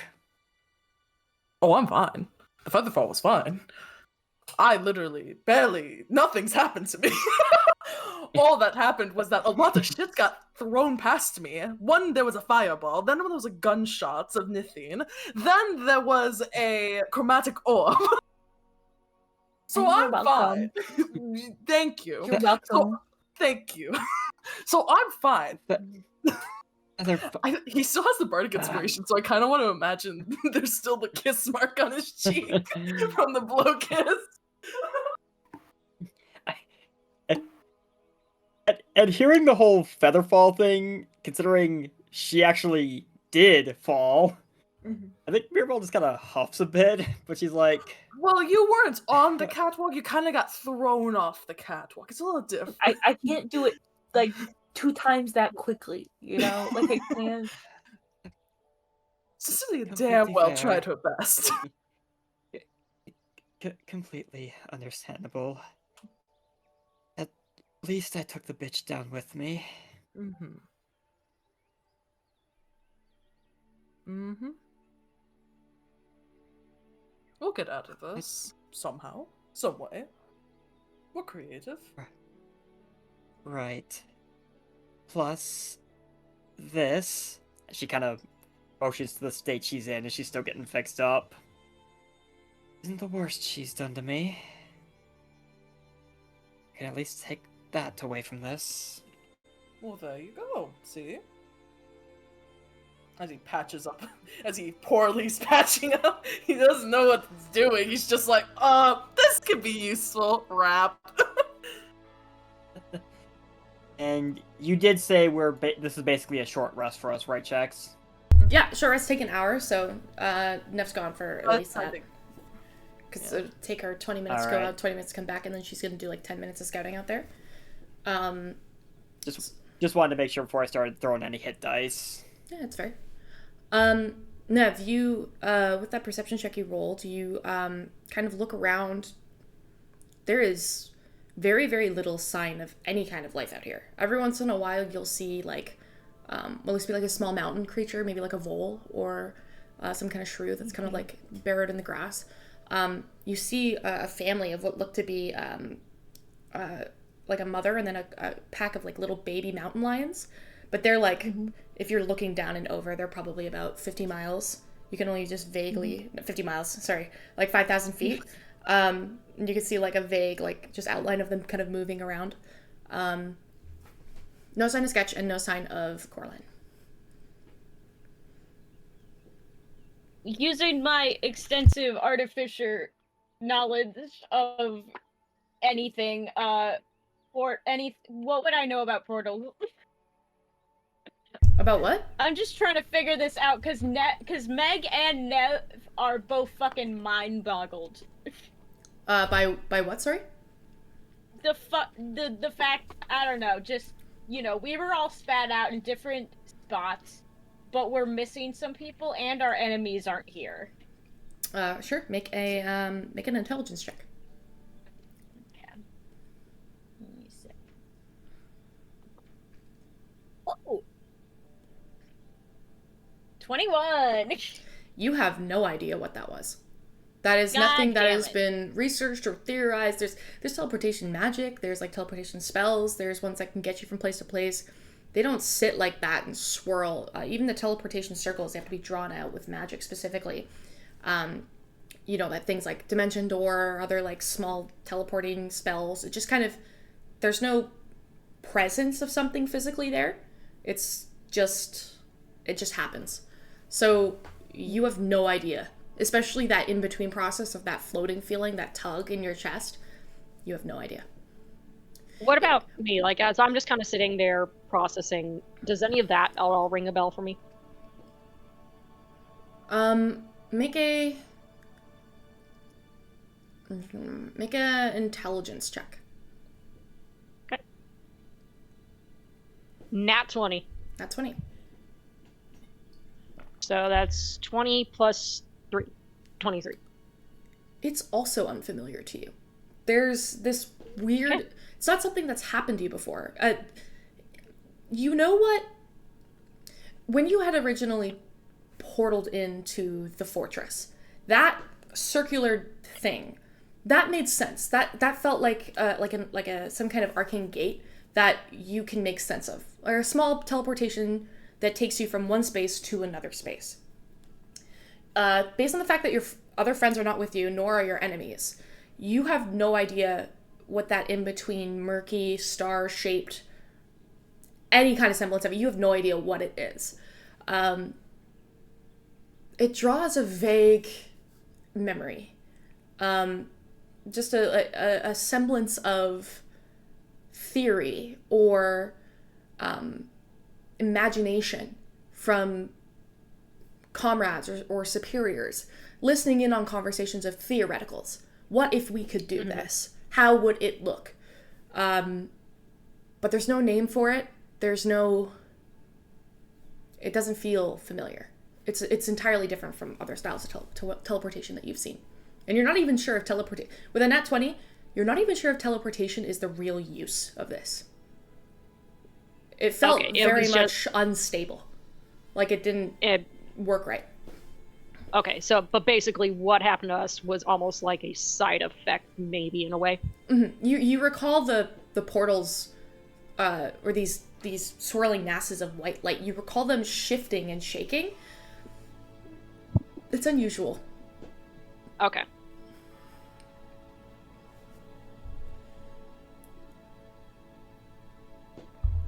Neb, do you go back to the others, or do you continue to go out on your own?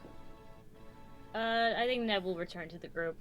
About 55 an hour later, you see Nev reappear. Right as you all finish your short rest. Nev, you do not have a short rest. Because you spent it that's fine. going out and about. Yeah, Nev still looks pretty beat up. She just kind of shrugs. She looks numb. She looks just this entire thing that just happened and how we're just in a very unfamiliar place. She doesn't like it. She likes knowing where she is. Did you see anything? Nope. Is it just mountains upon mountains? I guess, like, I do relay what you said, Chex, about, like, you know, what I was able to see, but... Cecilia, as Nev begins recounting the scouting, you have a moment where you're visualizing it in your head, and you rolled a pretty good intelligence check. You're visualizing the maps of Ospedon that your father had in the war room. And you remember always being fascinated by this tiny little sliver that seems to separate Ospedon on like a bottom corner, almost like a boomerang shape. As Nev's talking, you put together that if she saw water to the northeast and there's water to the south, and there's a bog that kind of stretches on, it's very likely that you are in the boomerang of Ospedon, and you're somewhere in the Calar Highlands. Which means if you're looking and you're seeing the Blackwater from the most northern point, then there would be, hypothetically speaking, a port town somewhere south of you. You're not sure how far you are in the Calar Highlands or how long that would take. But if you were to go in a certain direction, if you were to go south, you would eventually probably find Northborough, which is a port town along the Blackwater and the Sahit Sea.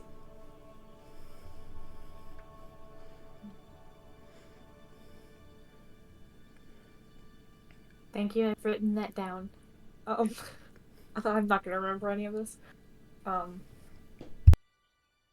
Playing smart people is hard.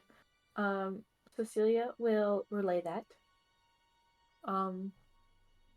And say, I think similar to Nev, she also looks like uncomfortable, like she does not want to be here. She doesn't like not knowing where she is. And a little rattled by suddenly being shunted into nowhere. There's should be a port town to the south. That's the only place I can think to go.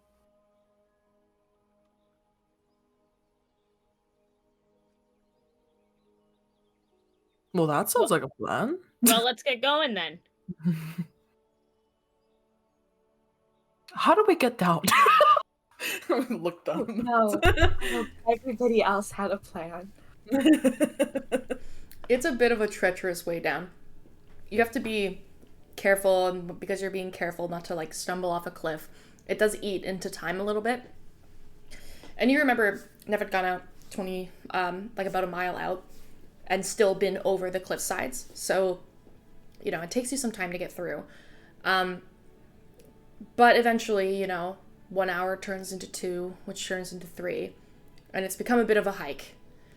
And then eventually you do kind of get to a point where the mountain kind of turns into a slope, that then turns into a hill, that then turns into a bog. There is no path, and ahead of you is just a swamp. It's weird. It's not a super dense bog. It's almost dry in certain parts, like it's too hot to actually maintain some of that swamp water. But it is a bit of a mucky walk, which also slows down your travel time. And as you begin to move, another hour leads into a second hour, which leads into a third. And eventually the sun is slowly starting to set, just going behind the mountains that you had just come from. And you continue to move, hoping to see something, so you're not just camping out in this swamp. As you kind of continue to move, like kind of parallel following the lake and like the actual swamp to kind of get that middle distant ground, you do eventually find what looks to be like a small section of a mountain that's kind of like bled in towards where the lake is. And there is what looks to be, it's old, it's not in use anymore, but a boarded up mine that kind of has wood plastered over it. You see a little symbol on the side of it that's you recognize as an operator symbol, which is the guard that operate both in Umberfall and Westover. So it's kind of like Asphodon doesn't have a Crown's Guard because they have so many different monarchies, but Westover and Umberfall are operated by the same guard, and this would be the operator. So you see that operator symbol, and you also see a stamped, painted mark over the board that says "closed for the season" over the mine. But there is, because it is a mine, there's a path. It's really mucky and gravelly, but it does kind of get some leverage out of the swamp and a clear path you can follow. But it is starting to get dark. So it's up to you. Would you like to continue down the path, or would you like to make camp for the night? Saying this out of character might be a good idea for us to camp for the night, just because we've all kind of had our shit rocked. Yeah, I don't mind. Yeah, also, As- like, as- the last time we were near a mine, we got real fucked up by a monster in it. Yeah. I forgot about that. Well, like, I don't know, mines kind of scare me, man. But then we would camp near the mine, wouldn't we? If we're camping? Oh, yeah, but, like... But we're can not walk- gonna go in it, and it's boarded up. It's boarded up. You can walk for a little bit Okay. and then camp if you would like to, if you would rather camp on the side of the road. It's just this is kind of like a mountainous area, so it would be easier to camp. But if you want to risk the swamp, you can go for that as well. Might be a wet rest. Might be a little better here. Yeah. More so, like, it feels like entering new territory. Yeah. It feels a bit iffy. Alright, Okay. I'm done. You bunker down. You begin to set up camp for the night. Luckily, you all do have your supplies. You don't have a tent necessarily on you, but it's a clear night. It's not cold in particular. It's kind of like a warmer temperature, being this far south in Gildmoor. So it's a comfortable open sky rest. Would anybody like to take a watch? How would you like to arrange your long rest? Is there any conversations that anyone would like to have had at this moment in time? We'll take the first watch, because she's just like... her. Even though she only needs the 4 hours, her brain is abuzz right now. Sure. Cecilia will tell Aurora to wake her up when it's time for the second watch. Aurora doesn't even speak, she just nods. Okay. Go ahead and make a perception check, Aurora. Okay. That is a 18. 18. You keep an eye out. You're kind of watching pretty meticulously just to make sure that nothing comes towards you all. Very quiet. Every once in a while, there's like the water along the lake that kind of connects up towards like this more swampy part. The water itself is... It's hard to describe a lake as thick, but you start to get where it might get the name that Cecilia told you. This water is thick, it's dark, it really does almost look like black water. every once in a while you'll see a fish jump out, and you kind of have this moment of, oh god, that poor thing living in that water. Like, it's terrible. But your watch does go without issue. Okay. Yeah, Aurora continues her watch, and then when she's done, she'll just, again, still not speaking, walk over to Cecilia and just kind of gently nudge her awake. Cecilia will leave Aurora, and it kind of, as Aurora like goes to sleep, she's just gonna. Okay. Make a perception check as well. This. Oh, I was gonna say she's gonna try and be comforting. She doesn't you're know gonna how talk to do me? that. Yeah. She's Okay. gonna try and say something comforting, but she doesn't really know how to do that. So she's just gonna say, "You're very strong, and you hit things with your sword or your glaive, your sharp thing. Well, and yeah. So next time, I think you'll really kill that guy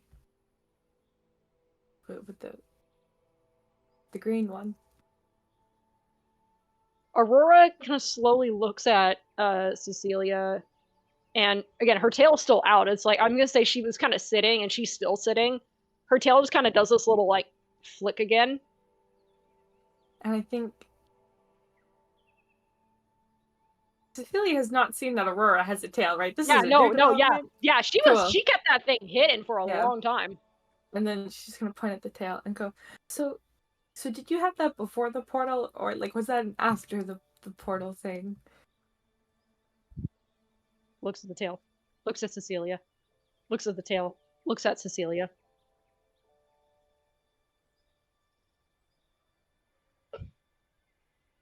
Yes. She's straight up lying.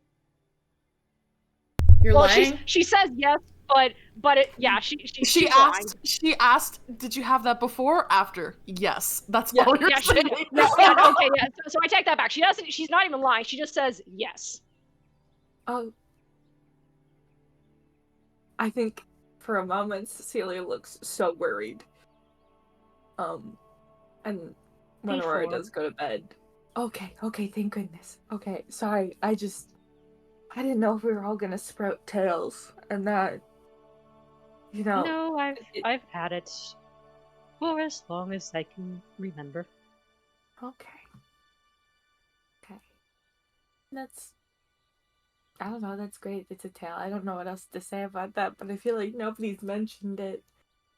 And I feel like somebody has to mention it, right? Aurora shrugs. I mean, I hide it. I didn't Why? even quite. To hide what I am. What are you?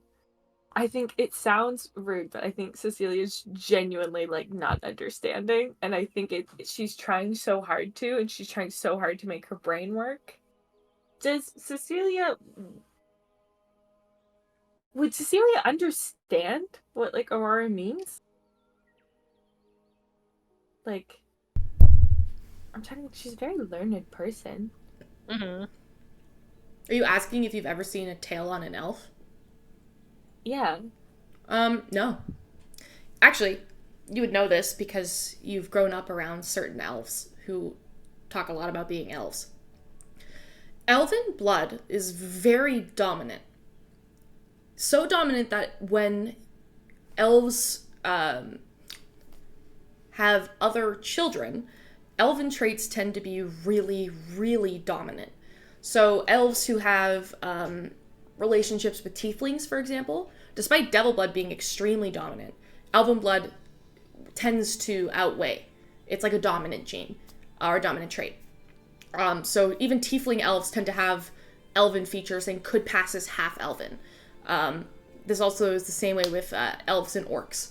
Despite the fact that orcs are big and lumbered and powerful, they always come out like dainty and elfish, just because the blood of an elf is so fey-like and powerful. Magically enhanced, one might say. So seeing a tail on an elf is like really unheard of.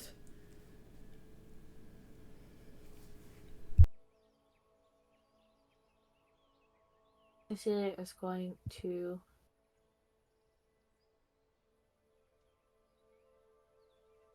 you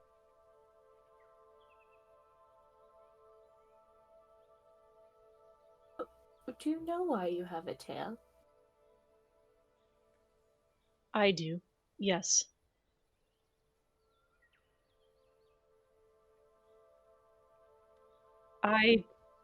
It's hard to explain.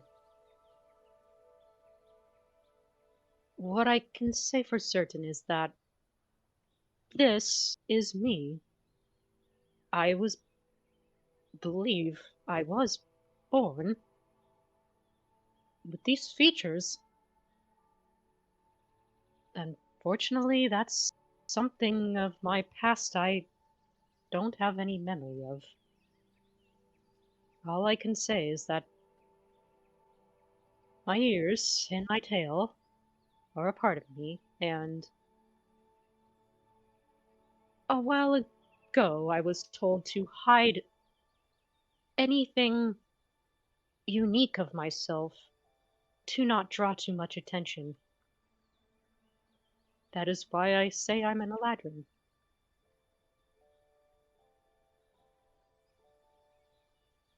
Who told you that?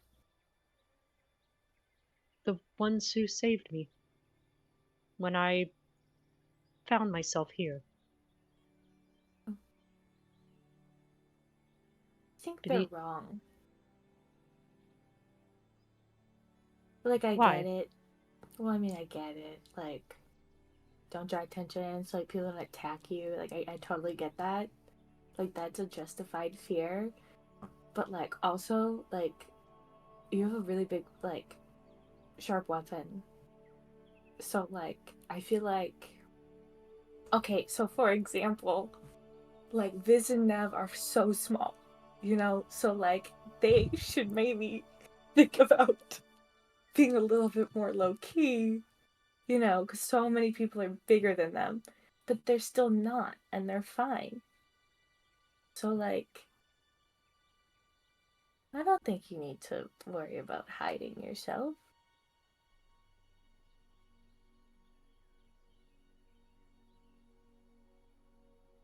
Her tail kind of swishes across the ground a little.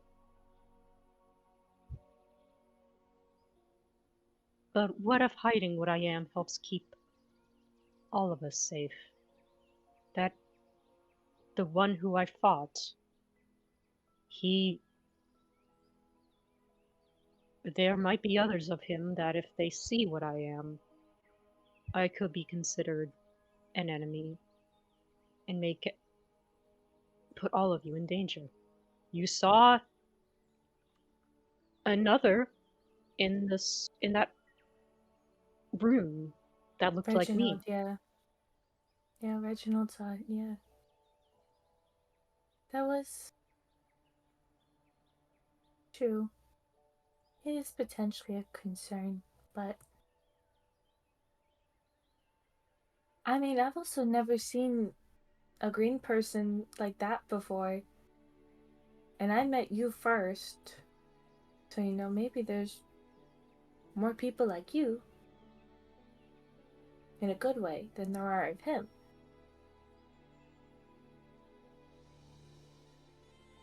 But That is also, I don't true. know.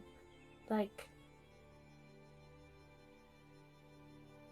I think I could be wrong. I didn't speak the language you guys were speaking, but I think if anybody's going to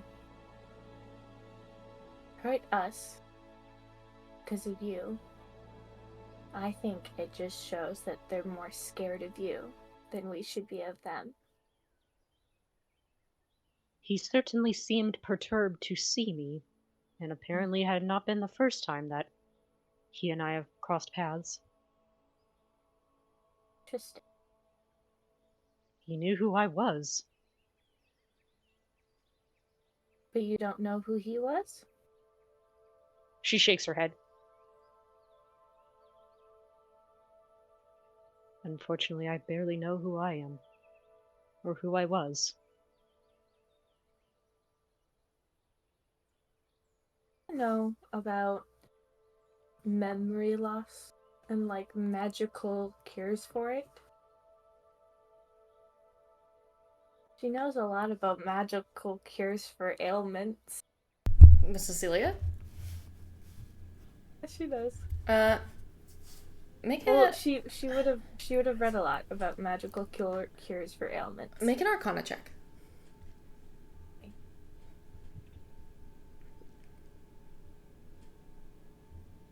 15. 15. If this is memory loss from physical trauma, it's very, very difficult to recover. Usually because the part of the brain is damaged severely beyond recollection. However, if a brain is damaged so badly that it's due to physical ailments, the odds of the person functioning the way Aurora does are very slim for that level of severe memory loss, which makes you think that perhaps this could have been some kind of magical memory loss. And you know that there are spells that can intentionally wipe a memory or change a memory, but there are also fixes for that. Lots of clerics have divine magic that can fix things like that. There are certain doctors at Westover who can fix magic like that. It's usually an expensive fix, and it's not very easy to get a hold of, just because it's not common, but it is possible. It is possible that it could be something some of you learn as well in time, if you continue down the road you are.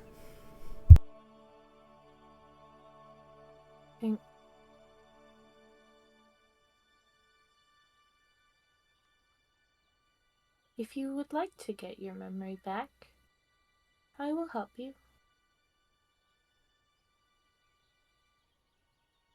Aurora, who's still kind of been sort of staring off into wherever she was looking for during her watch, she fully turns and looks at Cecilia. You're offering to help me. Well, like I can't do right now, but like yeah. If you would like to have it back, I'll help you. No problem. For a while, I'll admit I'd given up on gaining anything back. Yes, if you would like to, I get the feeling perhaps what's been lost to me could help us. Obviously not with this syndicate, but at least help us in the ways of whatever this Gith and the syndicate are planning. And this shadowed storm. Thank you. Problem. Yeah, knowledge is also just good for knowledge, so I'm never gonna deprive somebody of that. Okay. Well, thank you. I'm gonna take second watch now. With that, Aurora she'll hunker down. All right. And go into her trance. What did you roll for your perception check? Me? Yeah. Oh, that's good. 19. 19. Very uneventful watch. You see similar sights to what Aurora saw, fish jumping in the lake in the distance. Up on the mountains, you do hear at some point the cries of some kind of animals fighting over scraps of food. Nothing human around you for miles, you gather. But uneventful nonetheless.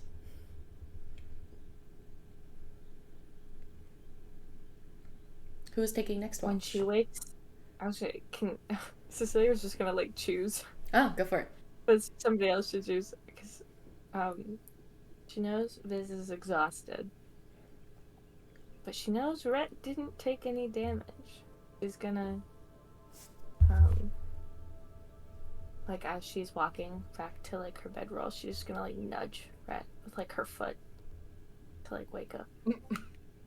Rhett just like slowly blinks his eyes open. He's just like, "Yep, I'm getting up, getting up," and just rubbing his eyes. And he will get up to go take the watch. Would this be the final watch or just the third watch? Third. I can't remember. Third. Okay. Oh, no, Aurora can take 2 watches. So this will be the final watch. Okay. I'll do the watch. I want to do something, but I want to do the perception first. Yeah, sure. Go ahead and roll. That is a 15 plus, what's my perception? A 16. 16. Very quiet night. There's a point where you kind of get unnerved just because being this open out in the wilderness is scary. There's nothing happening, and that's what makes you nervous. You kind of look around, no sign of any predator, no sign of anything antagonistic. Peaceful, very quiet. Now that like everyone's asleep, everyone's like asleep, and in the silence he is like a lot more tense. He was cheering up a lot of people before, but there's like more of a serious look in his face. He's gonna like pull out the gun, like tapping on the little eye on it. Okay. You there? Let's see if someone's home.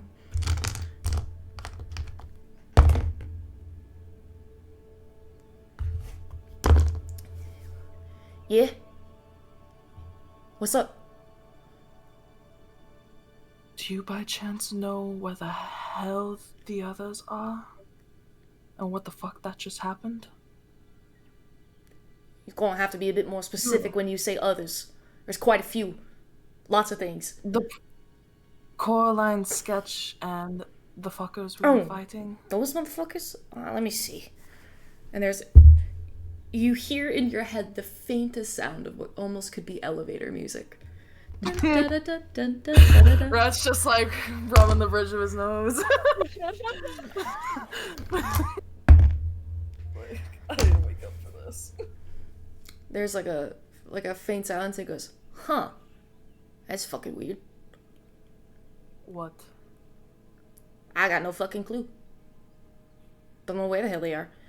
Not anywhere near you, that's for sure. None of them? Nope. And by nowhere near, we're talking like nowhere near, like a couple miles near, or not on the continent near? Okay, there are limits to what I can do, Rhett. I'm not some all-seeing visionary. I have to have some kind of connection to them. Okay, let me fucking look again. Actually, do me a solid. And you see that, you've been talking to the gun itself. Yeah, I'm You just see- talking to the gun. There's a gem on the side of your gun, unless I'm mistaken, right? Like a little, or not a gem, but like a little colored thing on the side of your gun. It's an eye. It's An like eye. the red eye. That's right. I was like, what is it? It's not a gem. I couldn't remember what it was off the top of my head. It's been like slowly making color. And at this point you see that it kind of fades and dims for a minute. He goes, I'll be back. And there's a period of time where there's nothing. You don't hear a single thing coming out of your gun. It's just like walk. But Rhett would be like the silence is even worse, so he's just like kind of strolling around, like not away, but just kind of like back and forth Yeah. and stuff. Eventually it does come back. The eye does light back up again. Hey, oh, sorry that took a little while. Yeah, I got no fucking He's like, idea. fuck- he like missed the elevator music. And then I just realized. No idea still. Okay. Not a fucking clue. Sorry, bro. That's okay.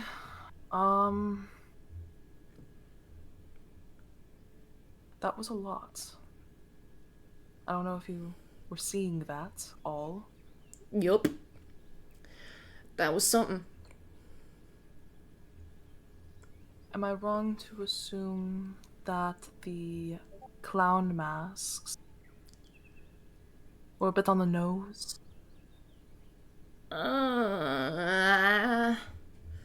Don't know. That's the funny thing about that guy. You never know what he's up to. Sometimes he just makes Sometimes he just stirs shit up for no other reason than to fucking do it. No consistency. It's a sin. You can have a lot more fun when you're being consistent. But definitely unusual. Pair that with everything else that's been going on. And pair that with everything I've been asking you to do discreetly, might I add. It's not my fault. Alright, whatever you say. Listen. What did I do? You didn't do nothing. Just shh. Don't, your little friends don't need to know fucking everything, okay? We can keep things on the down low.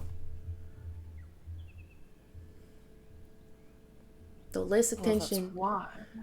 Listen, that upstuck little lady with the fucking crazy ass tattoo, she had a decent point. Sometimes you get shit done if you shut your mouth and listen. That being said, she's going a bit slow for my tastes. I get careful, but that's a serious, crazy amount of careful. At some point, you just gotta say, fuck it, you know? Anyway, I'm not a planner. What was I talking about? Right. The masks. So, listen. That is definitely suspicious. And I would definitely keep your eye peeled. But, yeah, your guess is as good as mine. I would say you're probably on the right track. Fair. Another question. Yeah, He's what's gonna up? double check, looking to make sure everyone's asleep. Because he's also being quiet, but he's like just double checking. Everyone's asleep, including dig. Aurora, who needs to trance in order to get her sleep. So He's gonna dig in his coat. He's gonna be like, I need to know whether or not I need to throw this away because I don't think it's good in anyone's hands, or if I need to find something out from it. And he is going to pull out the Mad Prophet book. oh, the one you stole From from his- Cecilia. Yes. Okay, you pull out the Mad Prophet book, and it's like this wrapped piece of toned leather. You stole a little while ago, so you've been hanging on to it, waiting.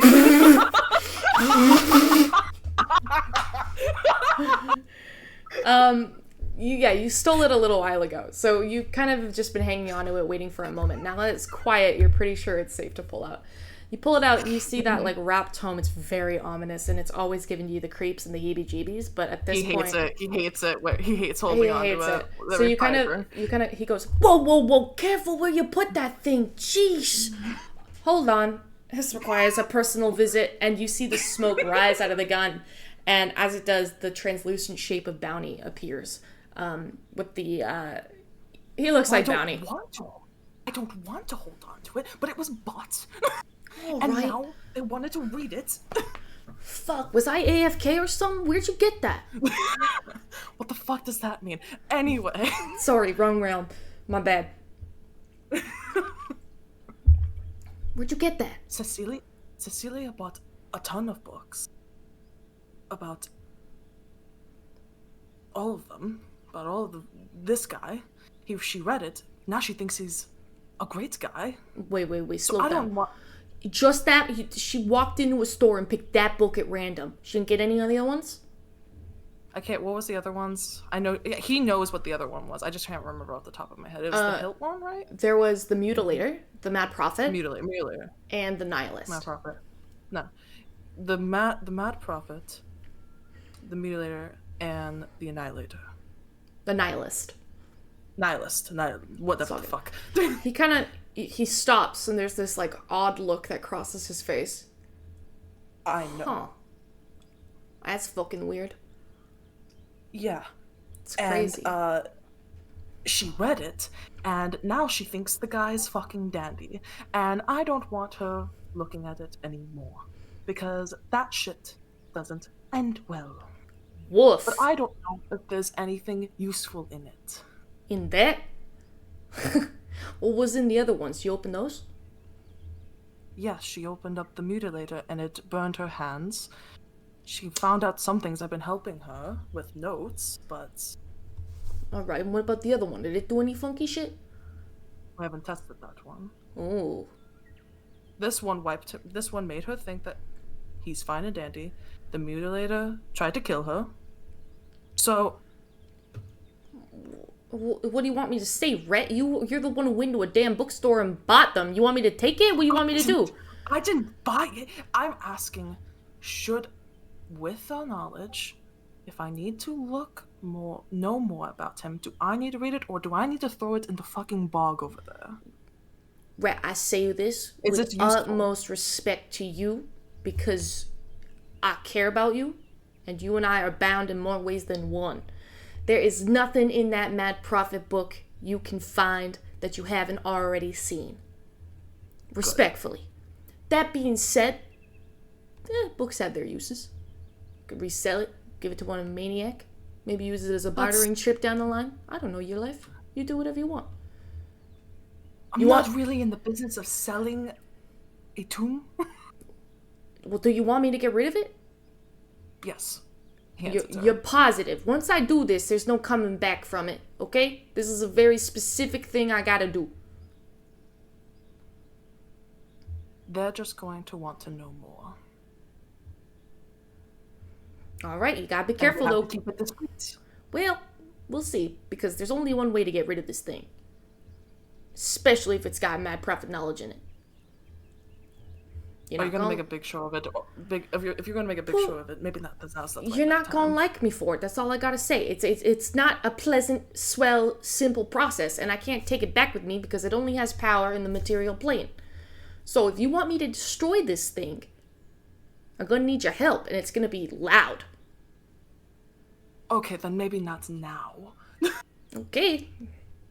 But the longer you hold on to that thing, the more dangerous it gets. Mainly if you only plan on destroying it down the line. You know what I'm saying? Like, if you're gonna keep it, then keep it. But if you're gonna, I don't know, destroy it anyway, then now would probably be the time. Especially if you don't want that girl to find it if she's been muddled with in her brain. Could make her extra defensive. Does she know you took it? No. Okay, well then you should definitely get rid of it if you're not gonna keep it, because she's gonna be real upset. But if it makes a big noise, then they're gonna wonder what the fuck is going on. Oh, jeez Christ, you can't just say that you fucking made a little noise? Jesus Christ! Sorry, wrong plane, my bad. Okay, all I'm saying is you can shoot your gun one time right now and say it was a misfire. Or you can get that little girl up in her brain thinking that she's got that book when she don't.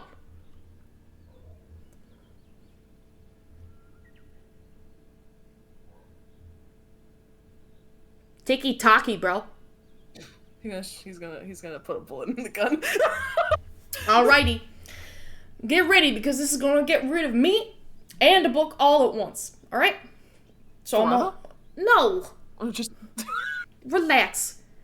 It requires 2 material parts. And you see he's like forming a small, like he's waving his hands together, and you see this black energy that kind of exudes from his fingertips, almost like wisps of shadow and darkness. And as he kind of pulls it apart from his hands, he wraps the book in it and begins to turn.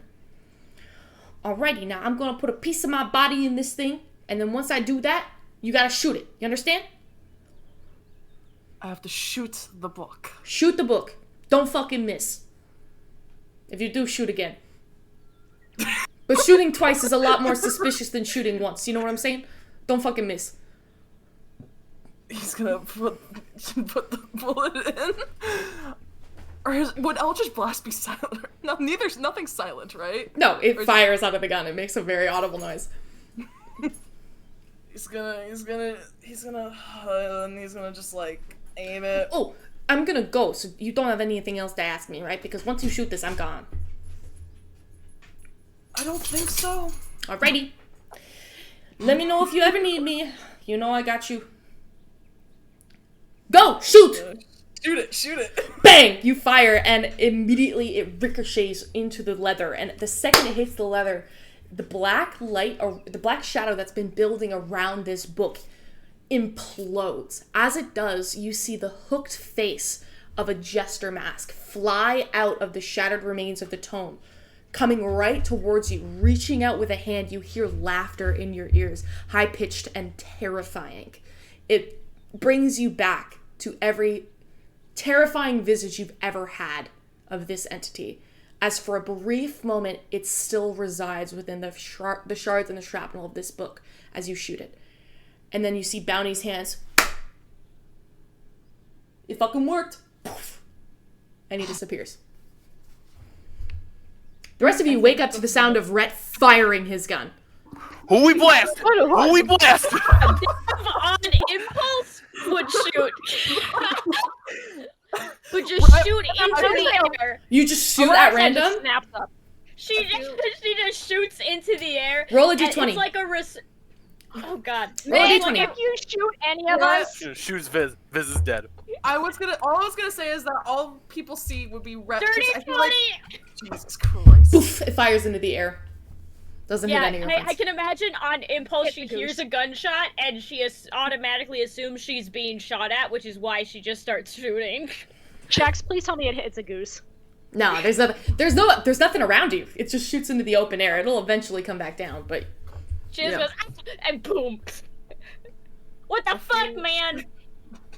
I'm sorry. What was that? Thought I saw something. That's all. I Aurora's inciting. think. make a deception think check, I've Rhett. Can Celia Wait, also insight? Did Just Red like, say don't what think is about it? happening? He said No, he was said about I to thought say, I saw I'd say something. I don't. Oh, okay. I don't. And he's like, I 17. don't think. And he was about to say, I don't think I've gotten enough sleep. Make a 17. you gotta make a deception check, Rhett. I know. Yeah. Can I insight check just to be like, what the fuck is going? Or like a percept? No, can Cecilia do a perception check Yeah, sure. Go ahead and make and a just like perception look check. around and see if there's like anything around? Yeah, go ahead. That's a 1.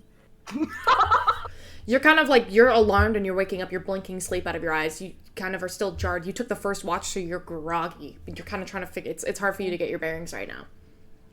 No, Was- I did the first watch. She did the Second watch. I just fell asleep. I just fell asleep. You know. What was that check, Rhett? For me, Yeah, deception. 23.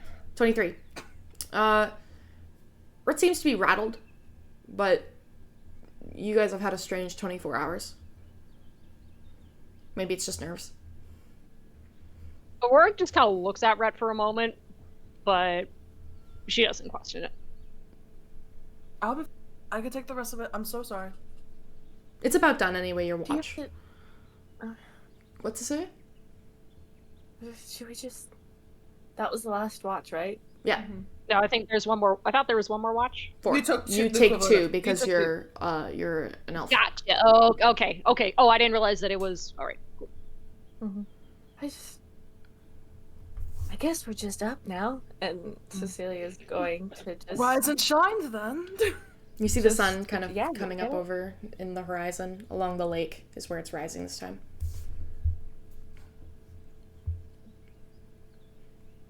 Aurora walks over to Rhett. Are you sure you're all right? As she gets closer, he does look quite frazzled. In a way. Yeah. Perfectly fine. Just been a long couple hours.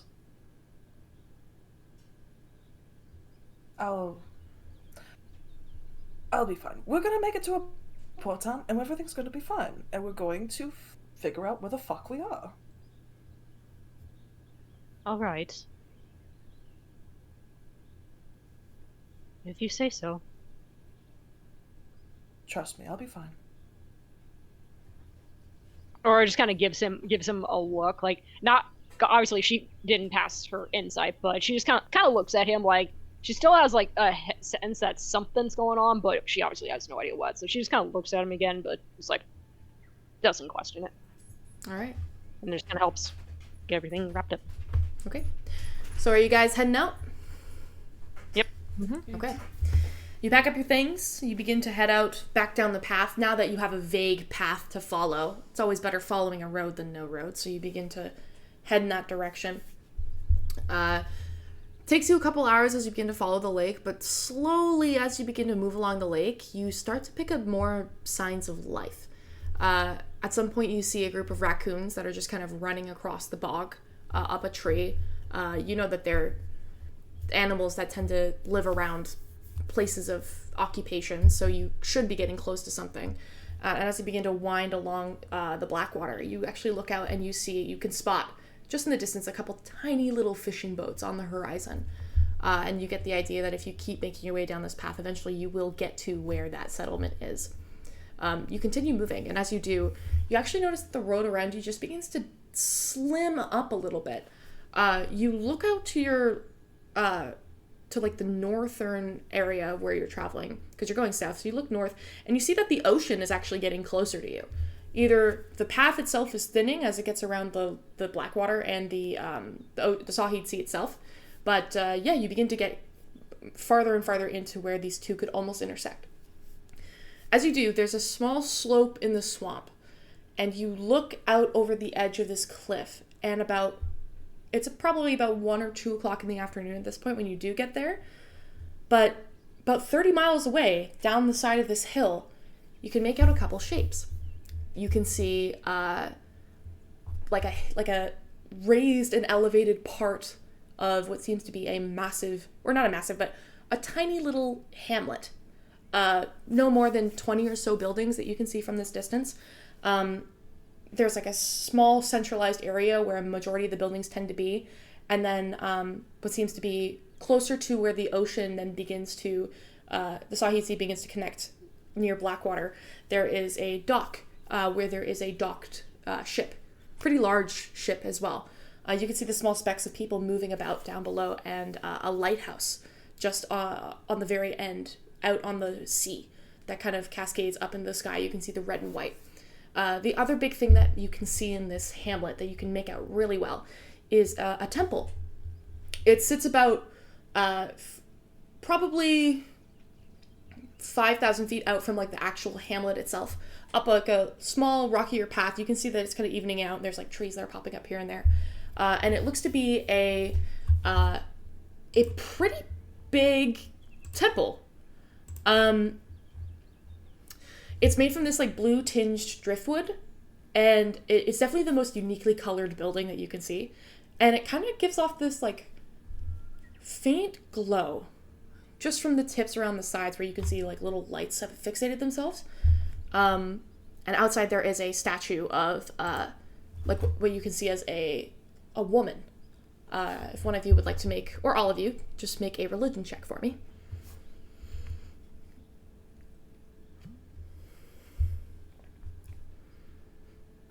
8.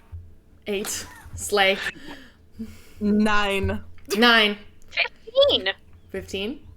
For some reason, I have proficiency in 10, religion. 8, 9, 10. Oh, wait a minute.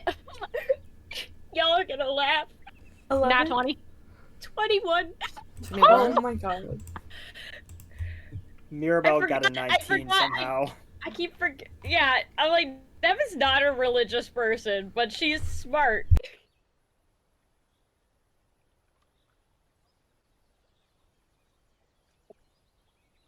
Okay, so you get this statue itself is incredibly well built, even though you can see that it's carved out of like a dark blue stone, almost like a stone that waves have crashed over for a long period of time and just slightly changed the color of it.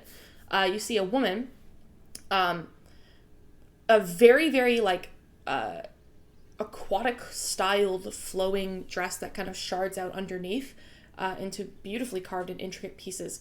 And you can see a full, like, at first it looked like a cloak, but then you realize it's a mane of hair that kind of cascades around her.